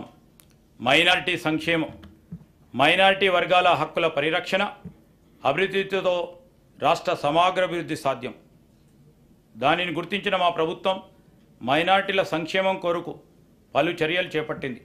బీసీ, ఎస్సీ, ఎస్టీ విద్యార్థులతో పాటు మైనారిటీ విద్యార్థులకు 2024-25లో యూపీఎస్సీ సివిల్ సర్వీసెస్ పరీక్షలకు ఉచిత శిక్షణ ప్రభుత్వమే చేపట్టింది. దీనికోసం అనుభవజ్ఞులైన ఆచార్యుల సేవలను వినియోగిస్తున్నాం. శిక్షణ అత్యంత ఆధునిక విధానంలో ఇవ్వడంతో పాటు లోకల్ అభ్యర్థులకు నెలకు 2,500 రూపాయలు, నాన్ లోకల్ అభ్యర్థులకు 500 రూపాయల స్టైఫండ్ కూడా ఇస్తున్నాం. 5,000 రూపాయలు స్టైఫండ్ కూడా ఇస్తున్నాం. ఈ సంవత్సరం రంజాన్ వేడుకలకు 33 కోట్ల రూపాయలు మరియు అషూర్ ఖానాల అస్రూల్ ఖానా పునరుద్ధరణకు నిర్వహణకి 50 లక్షల రూపాయలు మంజూరు చేశాం.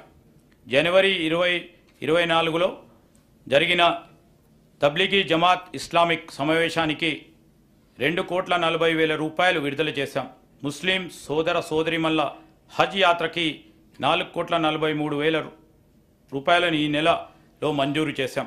మైనార్టీ సంక్షేమ శాఖకు ఈ బడ్జెట్లో 3,003 కోట్ల రూపాయలు ప్రతిపాదిస్తున్నాం. బీసీ సంక్షేమం. మన రాష్ట్ర జనాభాలో అత్యధిక శాతం ఉన్న వెనుకబడిన తరగతుల అభ్యున్నతికి మా ప్రభుత్వం కట్టుబడి ఉంది. వారి వికాసానికి పలు పథకాలను ప్రవేశపెడుతున్నాం. కల్లు గీత కార్మికులకు తరతరాలుగా తమ వృత్తిని నమ్ముకొని జీవిస్తున్నారు. కల్లు గీసే క్రమంలో వారు తరచుగా ప్రమాదాలకు గురై ప్రాణాలు పోగొట్టుకుంటున్నారు లేదా శాశ్వతంగా వికలాంగులు అవుతున్నారు. అటువంటి పరిస్థితిలో వారి కుటుంబం మొత్తం ఆర్థిక ఇబ్బందుల్లోకి నెట్టబడుతున్నారు. అయితే ఈ మధ్య కొత్త సాంకేతికతో గీతా కార్మికుల ప్రాణాలు కాపాడే ఒక పరికరం ఐఐటి హైదరాబాద్ వారు తయారు చేశారు. ప్రభుత్వం ఈ పరికరాన్ని పరిశీలించి రాష్ట్ర వ్యాప్తంగా ఉన్న కల్లు గీత కార్మికులకు అందజేయాలని నిర్ణయించాం. ఈ కిట్ యొక్క డెమో ఈ మధ్యనే అధికారులు కల్లు గీత కార్మికుల సమక్షంలో పరిశీలించారు. ప్రభుత్వం కొత్తగా ముదిరాజ్, యాదవ కుర్మ, మున్నూరు కాపు, పద్మశాలి, పెరిక, లింగాయత్, మేరా, గంగపుత్ర కులాలకు 8 కార్పొరేషన్లు ఏర్పాటు చేసింది. ఆర్థికంగా వెనుకబడిన కులాల సంక్షేమం కోసం ఒక వెల్ఫేర్ బోర్డును ఏర్పాటు చేసింది. ఈ కార్పొరేషన్లు మరియు వెల్ఫేర్ బోర్డు వెనుకబడిన తరగతుల అభ్యున్నతికి తోడ్పడతాయి. సమాజంలో అందరూ అభివృద్ధి చెందాలి మరియు సమాన అవకాశాలు పొందాలి అంటే ప్రస్తుత సమాజంలో ఉన్న అసమానతలను అర్థం చేసుకోవడం చాలా ముఖ్యం. అంతేకాకుండా కుల గణన ద్వారా ఒక మంచి మార్పు సమానత్వం వైపు తీసుకొని రావచ్చని మా పార్టీ నాయకులు శ్రీ రాహుల్ గాంధీ గారు తెలంగాణలో ప్రచారం చేస్తున్నప్పుడు అన్నారు. ఇటువంటి మార్పు తెలంగాణ నుంచి మొదలు కావాలని వారు ఆదేశించారు. దానికి అనుగుణంగా కాంగ్రెస్ పార్టీ ఎలక్షన్ మేనిఫెస్టోలో వెనుకబడిన తరగతుల కుల గణన చేపడతామని ప్రకటించింది. వెనుకబడిన తరగతులు, షెడ్యూల్ కులాలు మరియు షెడ్యూల్ తెగల జీవన ప్రమాణాన్ని సామాజిక, ఆర్థిక, విద్య మరియు రాజకీయ రంగంలో మెరుగుపరచడానికి అనుగుణంగా అనువైన పథకాలు రూపకల్పనకు, నిధుల కేటాయింపులకు ఈ కుల గణన ప్రామాణికం అవుతుంది. మహాత్మా గాంధీ మరియు డాక్టర్ బిఆర్ అంబేద్కర్ గారు కలలు కన్న సామాజిక న్యాయం మరియు సమ్మిళిత వృద్ధి, ఇంక్లూజివ్ గ్రోత్ సాధించడానికి ఈ కుల గణన దోహద చేస్తుందని మా నమ్మిక. వెనుకబడిన తరగతుల సంక్షేమ శాఖకు ఈ బడ్జెట్లో 9,200 కోట్ల రూపాయలు ప్రతిపాదిస్తున్నాం. వైద్యం, ఆరోగ్యం. ప్రస్తుత ప్రభుత్వ వైద్య వ్యవస్థ ప్రజా అవసరాలకు ఏమాత్రం సరిపోవడం లేదు. పైపెచ్చు ఈ రంగం చాలా నిర్లక్ష్యానికి గురైంది. ప్రకటనలకే పరిమితమైన గత ప్రభుత్వం కనీసం ఈ రంగంలో పనిచేసే డాక్టర్లు, నర్సులు మరియు ఇతర ప్రభుత్వ కాంట్రాక్ట్ ఉద్యోగులకు సకాలంలో జీతాలు కూడా చెల్లించలేదు. ఉస్మానియా ఆసుపత్రి లాంటి ఘనచరిత్ర కలిగిన సంస్థని కూడా పూర్తిగా నిర్లక్ష్యం చేసింది. కొత్త మెడికల్ కాలేజీలు సాధించుకొచ్చామని చెప్పడం తప్ప వాటికి కావలసిన వనరులు, వసతులు ఏమీ కల్పించలేదు. మా ప్రభుత్వం వైద్య ఆరోగ్యం రంగం బలోపేతం చేసే దిశగా దానిలో పనిచేసే ఉద్యోగులందరికీ ధైర్యం కల్పించేలా వారి వేతన బకాయిలన్నీ విడుదల చేశాం. మున్ముందు కూడా వారికి ప్రతి నెల సకాలంలో జీతాలు అందించి వారి పూర్తి సామర్థ్యాన్ని ప్రజాసేవకై వినియోగించేలా ప్రోత్సాహం చేస్తాం. అసంతృప్తిగా ఉన్న సూపర్ స్పెషాలిటీ హాస్పిటల్స్ మరియు ఇతర హాస్పిటల్స్, నర్సింగ్ కాలేజీలు, మెడికల్ కాలేజ్ నిర్మాణం పూర్తి చేస్తాం. కొత్త మెడికల్ కాలేజీకి అవసరమైన బోధనేతర సిబ్బందిని మంజూరు చేశాం. మా ప్రభుత్వం ఏర్పాటైన వెంటనే 6,956 మంది నర్సులకు నియామక ఉత్తర్వులు ఇచ్చాం. ప్రజలందరికీ సకాలంలో నాణ్యమైన ఆరోగ్య సేవలు సమర్థవంతంగా అందించాలనే లక్ష్యంతో తెలంగాణ ప్రభుత్వం సార్వజనిక ఆరోగ్య సంరక్షణ, యూనివర్సల్ హెల్త్ కేర్ విధానానికి రూపకల్పన చేస్తూ కొన్ని ప్రత్యేక చర్యలు చేపట్టింది. ప్రజల ఆరోగ్య సంరక్షణ దిశగా అడుగులు వేస్తూ గతంలో కాంగ్రెస్ ప్రభుత్వం ప్రవేశపెట్టిన రాజీవ్ ఆరోగ్యశ్రీ పథకాన్ని మరింత పటిష్టపరిచాం. మా ప్రభుత్వం ఏర్పడగానే గతంలో ఉన్న 5 లక్షల కవరేజ్ పరిధిని 10 లక్షల రూపాయల వరకు పెంచాం.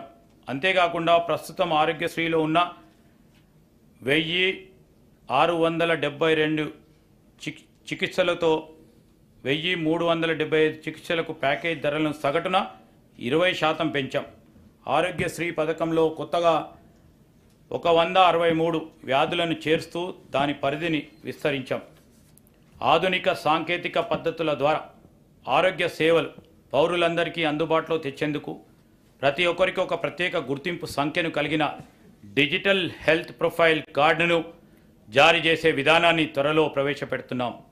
ప్రభుత్వం ప్రారంభించే ఈ కొత్త డిజిటల్ పద్ధతి వల్ల చెల్లాచెదురుగా అనేక చోట్ల ఉన్న పౌరుని ఆరోగ్య సంబంధ సమాచారం ఒకే చోట లభ్యం అవుతుంది. తద్వారా సులభంగా రోగ నిర్ధారణ చేసి వారికి సత్వర చికిత్స ప్రారంభించడానికి వీలవుతుంది. అంతేకాక దశల వారీగా దంత, నేత్ర, చెవి, ముక్కు, గొంతు మరియు మానసిక రోగ సంరక్షణ వాటికి సంబంధించిన పరీక్షలు ప్రజలకు అందుబాటులోకి తీసుకొస్తాం. వైద్య మరియు ఆరోగ్య శాఖకి ఈ బడ్జెట్లో 11,468 కోట్ల రూపాయలు ప్రతిపాదిస్తున్నాం. విద్యుత్ రంగం, వ్యవసాయ పారిశ్రామిక రంగంలోని వినియోగదారులతో పాటు అన్ని వర్గాల వినియోగదారులకు నాణ్యమైన విద్యుత్తును నిరంతరాయంగా అందించాలన్నది ప్రభుత్వ ప్రధాన ధ్యేయం. గత ప్రభుత్వం ఆర్థిక క్రమశిక్షణ రాహిత్యానికి బలైన విద్యుత్ సంస్థలను గాడిలో పెడుతూ తీవ్ర వేసవి కాలంలో కూడా రోజుకు 24 గంటలు నిరంతరాయంగా విద్యుత్తును అందించాం. విద్యుత్ సరఫరా విషయంలో ప్రజలను తప్పుదోవ పట్టించడానికి ప్రతిపక్షాలు ప్రయత్నించినా ప్రజలు వాస్తవాలు గ్రహించారు.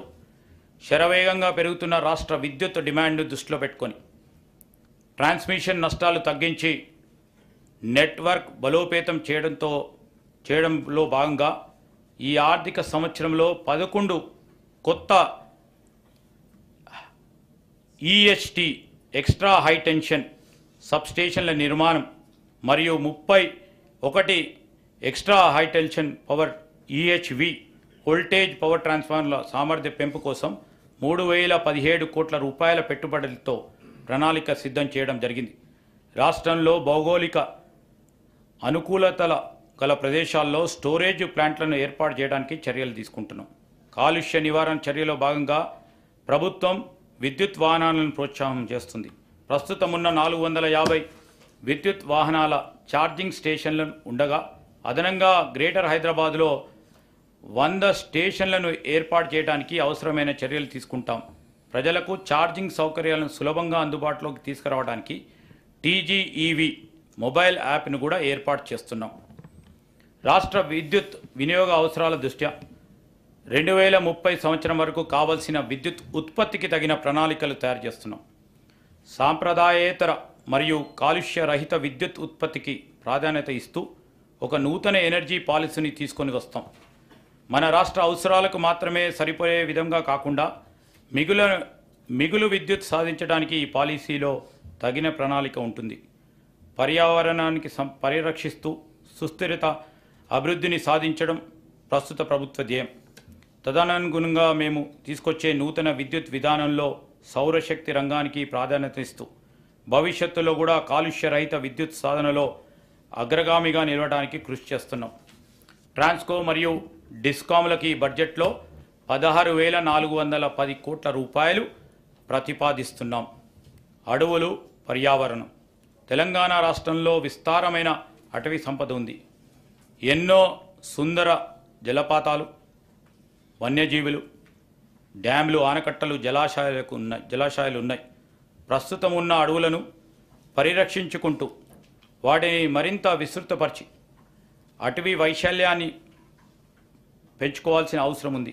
రాష్ట్రంలో అటవీ పరిరక్షణకు అభివృద్ధికి దోహదపడే విధంగా ఈకో టూరిజం, పర్యావరణ పర్యాటకంను పెంపొందించాలని నిర్ణయించాం. పటిష్టమైన ఈకో టూరిజం విధానాన్ని రూపొందించడానికి అటవీ శాఖ మంత్రివర్యుల ఆధ్వర్యంలో సీనియర్ అధికారులతో కమిటీ మా ప్రభుత్వం ఏర్పాటు చేసింది. ఒడిశా, కర్ణాటక ఇంకా ఇతర రాష్ట్రాల్లో ఈ కమిటీ పర్యటించి వారు అనుసరించే ఉత్తమ పద్ధతులు సేకరించి ఇచ్చే నివేదిక ఆధారంగా ఈకో టూరిజం పాలసీని రూపొందించి అమలు చేస్తాం. ఈకో టూరిజం కొరకు తెలంగాణలోని 7 అటవీ ప్రాంతాలు Amrabad tiger reserve, Kawal tiger reserve, Vikarabad Ananthagiri circuit, ఖమ్మంలోని కనకగిరి, ఆదిలాబాద్లోని కుంటాల జలపాతం, కొత్తగూడెంలోని కిన్నెరసాని, పాకాల మరియు ఏటూరు నాగారం సర్క్యూట్లను గుర్తించాం. ఈకో టూరిజం అభివృద్ధి ద్వారా పర్యావరణ పరిరక్షణతో పాటు రాష్ట్రానికి ఆదాయ వనరులు కూడా సమకూరుతాయి. ఈ ఏడాది 20.02 కోట్ల చెట్లను నాటే లక్ష్యంతో ప్రభుత్వం వజ్రోత్సవ వనమహోత్సవం కార్యక్రమాన్ని ప్రారంభించింది. మానవులకు జంతువులకు మధ్య జరిగే ఘర్షణలో ప్రాణాలు కోల్పోయిన వ్యక్తులకు అందజేసే పరిహారాన్ని ఈ ప్రభుత్వం 5 లక్షల నుంచి 10 లక్షలకు పెంచింది. దీనివల్ల అటవీ ప్రాంతంలో నివసించే కుటుంబాలకు ఒక భరోసా ఉంటుంది. అడవులు మరియు పర్యావరణ శాఖకు ఈ బడ్జెట్లో 1064 కోట్ల రూపాయలు ప్రతిపాదిస్తున్నాం. పరిశ్రమలు, ఇన్ఫర్మేషన్ టెక్నాలజీ, తెలంగాణ నైపుణ్యాభివృద్ధి విశ్వవిద్యాలయం ప్రపంచవ్యాప్తంగా ఉన్న పెట్టుబడిదారులను ఆకర్షించే అగ్రగామి గమ్యస్థానంగా తెలంగాణ తీర్చిదిద్ది స్థానికంగానూ విశ్వవ్యాప్తంగానూ సులభంగా ఉద్యోగాలు పొందడానికి కావలసిన ప్రపంచ స్థాయి నైపుణ్యాన్ని తెలంగాణ యువకుల్లో పెంపొందించాలని ప్రభుత్వ లక్ష్యం. ఈ ధ్యేయంతోనే తెలంగాణ ప్రభుత్వం ప్రస్తుత ఆర్థిక సంవత్సరంలో హైదరాబాద్లో పబ్లిక్ ప్రైవేట్ భాగస్వామ్యంతో తెలంగాణ నైపుణ్య విశ్వవిద్యాలయం స్థాపించి నడిపించాలని నిర్ణయించింది. ఈ విశ్వవిద్యాలయంలో 17 వివిధ పరిశ్రమలకు అవసరమైన నైపుణ్యాలను నేర్పే సర్టిఫికెట్, డిప్లొమా, డిగ్రీ కోర్సులు ప్రారంభమవుతాయి. నేరుగా పరిశ్రమలతో అనుసంధానింపబడి అధ్యయన ఆచరణల మధ్య అంతరం లేని విధంగా ఉద్యోగార్జననే ఏకైక లక్ష్యంగా ఈ కోర్సుల బోధనాంశాలకు రూపకల్పన చేస్తాం. కృత్రిమ మేధో పరిజ్ఞానం, ఆర్టిఫిషియల్ ఇంటెలిజెన్స్. తెలంగాణ కృత్రిమ మేధో పరిజ్ఞాన రంగంలో ఎంతో ప్రగతిని సాధించింది. ఈ రంగాన్ని మరింత బలోపేతం చేయడానికి హైదరాబాద్ను ఈ రంగంలో అగ్రగామిగా తీర్చిదిద్దడానికి ప్రణాళికలు సిద్ధం చేస్తున్నాం. మన నగరం భవిష్యత్తులో AI, ఆర్టిఫిషియల్ ఇంటెలిజెన్స్, కంప్యూటర్ పరికరాలతో అత్యాధునిక కృత్రిమ మేధ పరిజ్ఞాన పరిశోధక కేంద్రంగా రూపొందింపబడుతుంది. తెలంగాణ కృత్రిమ మేధో శిఖరాగ్ర సమావేశం హైదరాబాద్లో ఈ నెల సెప్టెంబర్ 5, 6 తేదీల్లో జరుగుతుందని ప్రకటించడానికి ఎంతో ఆనందంగా ఉంది. కృత్రిమ మేధ పరిజ్ఞానం అందరికీ ఉపయోగపడాలి. Making AI work for everyone అనే ప్రధాన అంశంగా జరిగే ఈ సమావేశంలో ప్రపంచవ్యాప్తంగా నిపుణులు, ప్రభావశీలురు మొదలైన వారు 2000 మంది హాజరవుతారు. ఈ సమావేశం AI రంగంలోనే తెలంగాణ యొక్క పురోగతికి చాలా దోహదపడుతుంది. Fibre grid. తెలంగాణలో ఇంకా ఫైబర్ గ్రిడ్ సౌకర్యం లేని మారుమూల ప్రాంతాలను దాన్ని విస్తరింపజేస్తాం. దీనివల్ల ఈ ప్రాంతాల్లో ఇంటర్నెట్ మరియు కేబుల్ నెట్వర్క్ సౌకర్యాలు అందుబాటులోకి వచ్చి స్థానిక ప్రజలకే కాకుండా అక్కడికి వచ్చే పర్యాటకులకు కూడా సౌలభ్యంగా ఉంటుంది. ఈకో టూరిజం అభివృద్ధికి కూడా ఈ ఫైబర్ గ్రిడ్ దోహదపడుతుంది.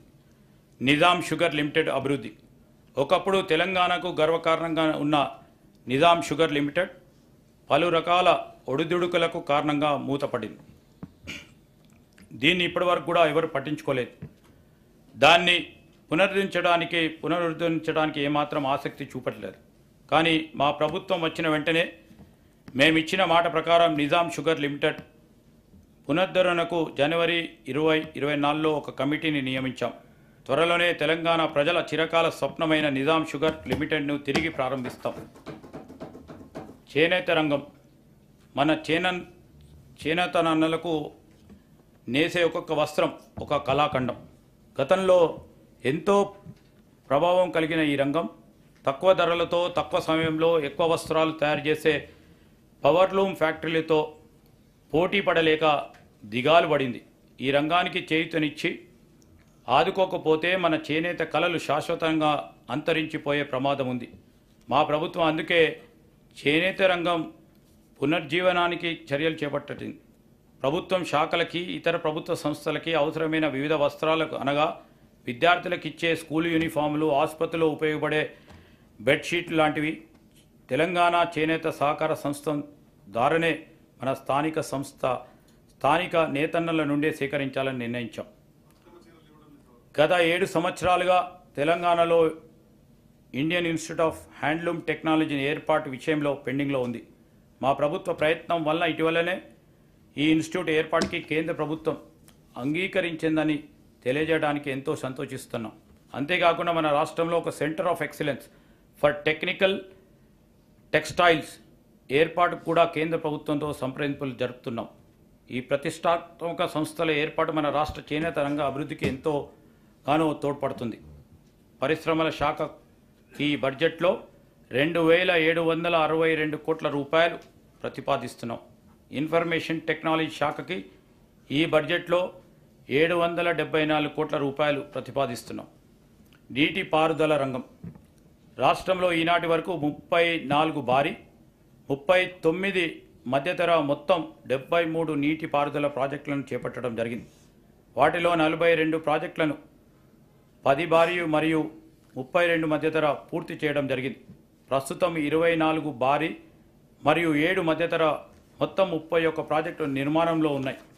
గత ప్రభుత్వం కాళేశ్వరం ప్రాజెక్టు నిర్మాణంలో తీసుకున్న తొందరపాటు నిర్ణయాలు, డిజైన్లో లోపాలు, నాణ్యత రహితంగా చేసిన నిర్మాణాలు ఈ ప్రాజెక్టు భవిష్యత్తు ప్రశ్నార్థకరంగా చేశాయి. ఈ ప్రాజెక్టు గురించి చేసిన ఆర్భాట ప్రచారంతో రైతులు దీనిపై ఎన్నో ఆశలు పెట్టుకున్నారు. కానీ కొద్ది కాలంలోనే ఈ ప్రాజెక్టు ఒక డొల్లాతనం బయటపడి రాష్ట్రమంతా దిగ్భ్రాంతి గురైంది. ఈ ప్రాజెక్టులో జరిగిన అవకతవకలను గుర్తించి తగిన చర్యలు సూచించేందుకు విచారణ కమిటీని నియమించాం. ఈ న్యాయ విచారణ కమిటీ ఇచ్చిన నివేదిక ఆధారంగా తదుపరి చర్యలు తీసుకోవడం జరుగుతుంది. ఈ ప్రాజెక్టుపై ఇప్పటికే ఖర్చు పెట్టిన వేల కోట్ల ప్రజాధనం వృధా అవ్వకుండా ప్రాజెక్టును కాపాడటానికి నేషనల్ డ్యామ్ సేఫ్టీ అథారిటీ వారి సూచనలకు అనుగుణంగా చర్యలు తీసుకుంటాం. గత ప్రభుత్వం చివరి దశ నిర్మాణంలో ఉన్న చాలా ప్రాజెక్టులను కూడా పూర్తి చేయకుండా నిర్లక్ష్యం వహించింది. దీనివల్ల ఎంతో ప్రజాధనం ఖర్చు అయ్యి కూడా ప్రజా అవసరాలను తీర్చడానికి ఇవి వినియోగంలోకి రాలేదు. మా ప్రభుత్వం తుది దశలో ఉన్న ఇలాంటి ప్రాజెక్టులను మరియు ఆయకట్టు తక్షణం పెంపొందించే 6 ప్రాజెక్టులను కూడా ఈ ఆర్థిక సంవత్సరంలో మరియు 12 ప్రాజెక్టులను వచ్చే ఆర్థిక సంవత్సరంలో పూర్తి చేయడానికి నిర్ణయించాం. రాష్ట్రంలో ఇప్పటికే ఉన్న భారీ, మధ్యతర మరియు చిన్న ప్రాజెక్టుల నిర్వహణ కూడా గత 10 ఏళ్లలో జరగకపోవటం వల్ల ఈ ప్రాజెక్టుల సామర్థ్యానికి అనుగుణంగా ప్రజలకు మేలు జరగలేదు. అవి అలాగే వదిలేస్తే మన జాతీయ సంపదగా భావించే ప్రాజెక్టులు నిరుపయోగంగా అవుతాయి. అందుకే మా ప్రభుత్వం ప్రాజెక్టుల నిర్వహణ మరియు మరమ్మతులను కూడా తగిన సమయంలో చేపట్టడానికి నిశ్చయించాం. నీటి పారుదల శాఖకి ఈ బడ్జెట్లో 22,301 కోట్ల రూపాయలు ప్రతిపాదిస్తున్నాం. విద్యారంగం నాణ్యమైన విద్య అత్యుత్తమ భవిష్యత్తుకు పునాది. A good education is a foundation for a better future. ఇది అక్షర సత్యం. రాష్ట్రంలో విద్యారంగం మరింత పటిష్టపరిచి బలోపేతం చేసే దిశగా మా ప్రభుత్వం పాఠశాలలు మరియు కళాశాలలో విద్యా ప్రమాణాలను పెంచి వాటికి కావాల్సిన వసతులు కూడా సమకూరుస్తాం. మొదటి అడుగుగా పాఠశాలలో ఉన్న ఉపాధ్యాయ ఖాళీలను భర్తీ చేయడానికి నిర్ణయించి 11,062 పోస్టులతో ఒక మెగా డిఎస్సిని ఇప్పటికే నోటిఫై చేశాం. దానికి సంబంధించిన పరీక్షలు జూలై 18, 2024 నాడు ప్రారంభమై ఇంకా జరుగుతున్నాయి. దీనివల్ల పాఠశాలలో ఉపాధ్యాయుల సంఖ్య విద్యార్థుల సంఖ్యకు అనుగుణంగా పెరుగుతాయి. నాణ్యమైన విద్య మన ప్రభుత్వ పాఠశాలలో చదివే పేద మధ్య తరగతి విద్యార్థులకు అందుతుంది. గత ప్రభుత్వం విశ్వవిద్యాలయ స్వయం ప్రతిపత్తిని కాలరాసింది. వాటికి చాలా కాలం పూర్తి కాలపు వైస్ ఛాన్సలర్ నియమించకుండా ఇన్ఛార్జీల నియామకంతో కాలం గడిపింది. దీనివల్ల విశ్వవిద్యాలయాల పాలన మరియు విద్యా వ్యవస్థ అస్తవ్యస్తమైంది. మా ప్రభుత్వం ఇటీవల పూర్తి కాలపు వైస్ ఛాన్సలర్ నియమించడానికి సెర్చ్ కమిటీలను నియమించాం. త్వరలోనే ఈ నియామకాలు పూర్తి చేస్తాం. విశ్వవిద్యాలయాల్లో మౌలిక సదుపాయాల కల్పనకు 500 కోట్ల నిధులను ప్రతిపాదిస్తున్నాం. దీనిలో 100 కోట్లు ఉస్మానియా విశ్వవిద్యాలయం మౌలిక వసతులకు, మరో 100 కోట్లు మహిళా విశ్వవిద్యాలయ మౌలిక వసతులకు ప్రతిపాదించాం. మిగతా నిధులు కాకతీయ మరియు ఇతర విశ్వవిద్యాలయాల మౌలిక సదుపాయాల కల్పనకు ప్రతిపాదిస్తున్నాం. సంపద వల్ల మాత్రమే సమర్థత రాదు, కానీ సమర్థత వల్ల సంపద మరియు మిగతావన్నీ కూడా సంతృప్తిని కలిగిస్తాయి. ఇది వ్యక్తులకైనా సమాజానికైనా సమానంగా వర్తిస్తుంది. Wealth does not bring excellence, but excellence makes wealth and everything else good for men both individually and collectively, said by Socrates. అందుకే మేము అన్ని రంగాల్లో ముందుగా సామర్థ్యం పెంచే ప్రయత్నాలు చేస్తున్నాం. అందులో భాగంగానే 65 ప్రభుత్వ ఐటీఐలను ప్రైవేట్ సంస్థల సహకారంతో నైపుణ్య కేంద్రాలుగా మార్చే ప్రణాళిక భాగంగా ప్రభుత్వం టాటా టెక్నాలజీస్ లిమిటెడ్ వారితో ఒక ఒప్పందం కుదుర్చుకుంది. వీటిలో నేటి పరిశ్రమలకు అవసరాలకు తగ్గట్టుగా 6 కొత్త దీర్ఘకాల కోర్సులను ప్రవేశపెడుతున్నాం. 5,860 మంది విద్యార్థులు ప్రతి సంవత్సరం ఈ కోర్సుల్లో శిక్షణ పొందుతారు. స్వల్పకాల కోర్సులలో ప్రతి సంవత్సరం 31,200 విద్యార్థులకి శిక్షణ లభిస్తుంది. ఈ ప్రాజెక్టులో భాగంగా ప్రభుత్వ ఐటీఐలలో ఆధునిక సాంకేతిక పరికరాలను సమకూర్చబడతాయి.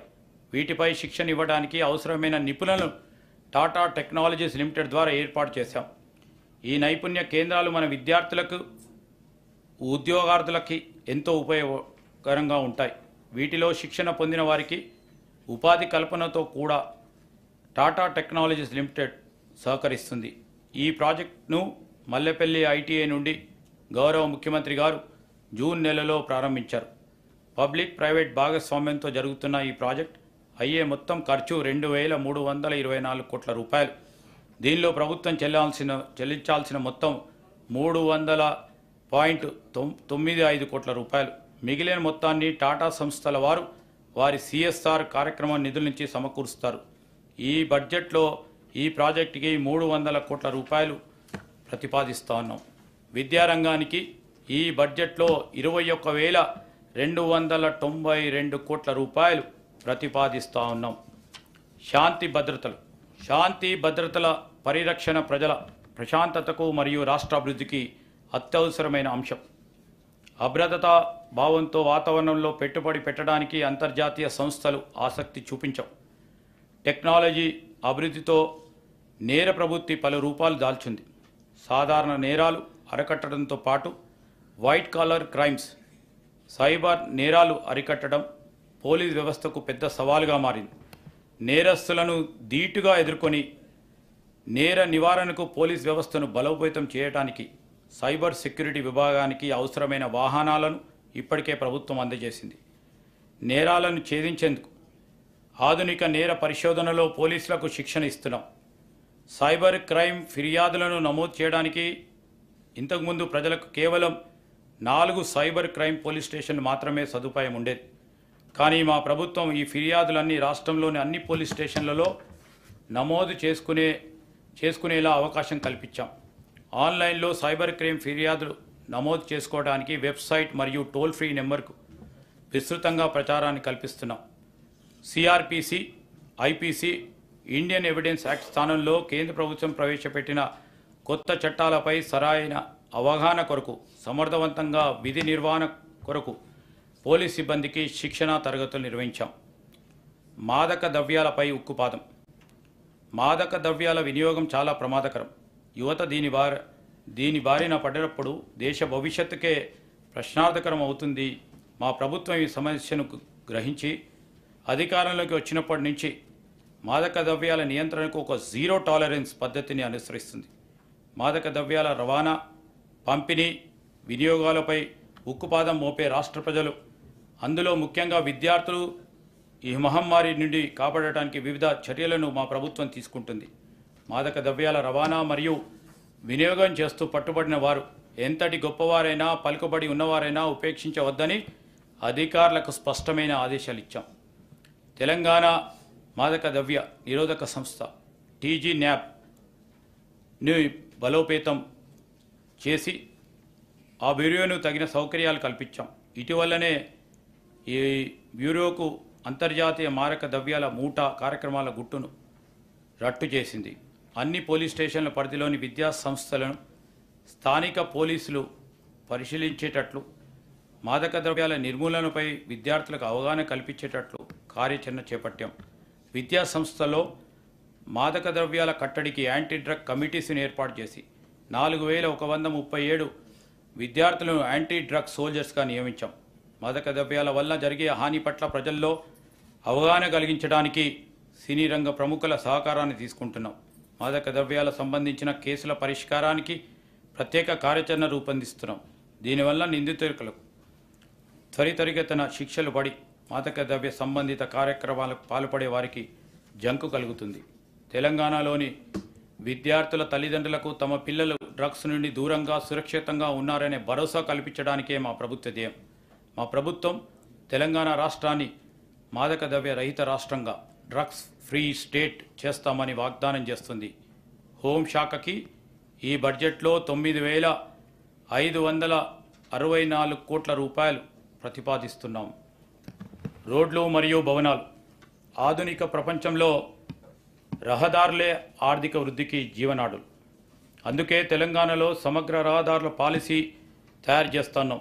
దీనిలో భాగంగానే ప్రతి గ్రామ పంచాయతీ నుంచి మండల కేంద్రానికి తార్ రోడ్ వేయడం, మండల కేంద్రం నుంచి జిల్లా కేంద్రానికి 2 లైన్ల రహదారుల నిర్మాణం, జిల్లా కేంద్రం నుంచి రాజధానికి అనుసంధానించే విధంగా హైవేల నిర్మాణం చేయడం ఈ పాలసీ యొక్క ముఖ్య ఉద్దేశం.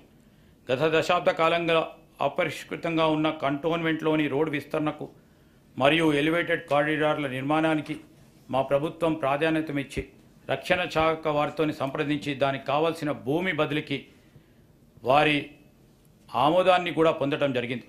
నిజంగా ఇది హైదరాబాద్ మరియు రాష్ట్ర ప్రజలకు ఒక శుభవార్త. రోడ్లు మరియు భవనాల శాఖకి ఈ బడ్జెట్లో 5,790 కోట్ల రూపాయలను ప్రతిపాదిస్తున్నాం. గౌరవ అధ్యక్ష, చివరగా మహాత్మా గాంధీ గారు మాటలు నేను ఈ గౌరవ సభకి గుర్తు చేయాలనుకుంటున్నాను. మనం చేసే పనులకు చేయగలిగే సామర్థ్యానికి ఉన్న అంతరం ప్రపంచంలోని సమస్యలన్నిటికీ పరిష్కరించుకోవడానికి సరిపోతుంది. The difference between what we do and what we are capable of doing would solve most of the world's problem. మనకెంతో సామర్థ్యం ఉండి కూడా మనం దాన్ని 100% వినియోగించం. ప్రజల కష్టాలను తీర్చాలనే మహోన్నత సంకల్పం ఉంటే మన శక్తిని పూర్తిగా ఉపయోగించడానికి అది ఉపకరిస్తుంది. ఈ స్ఫూర్తితో మా ప్రభుత్వం పనిచేస్తుంది. 2024-25 బడ్జెట్ అంచనాలు. 2024-25 ఆర్థిక సంవత్సరానికి మొత్తం వ్యయం 2,91,159 కోట్ల రూపాయలు. రెవెన్యూ వ్యయం 2,20,945 కోట్లు. మూలధనం వ్యయం 33,487 కోట్లు కాగా ప్రతిపాదిస్తున్నాం. 2024-25 సంవత్సరానికి బడ్జెట్ ప్రతిపాదనలు సభ ఆమోదం కోసం ప్రవేశపెడుతున్నాను. జై హింద్, జై తెలంగాణ.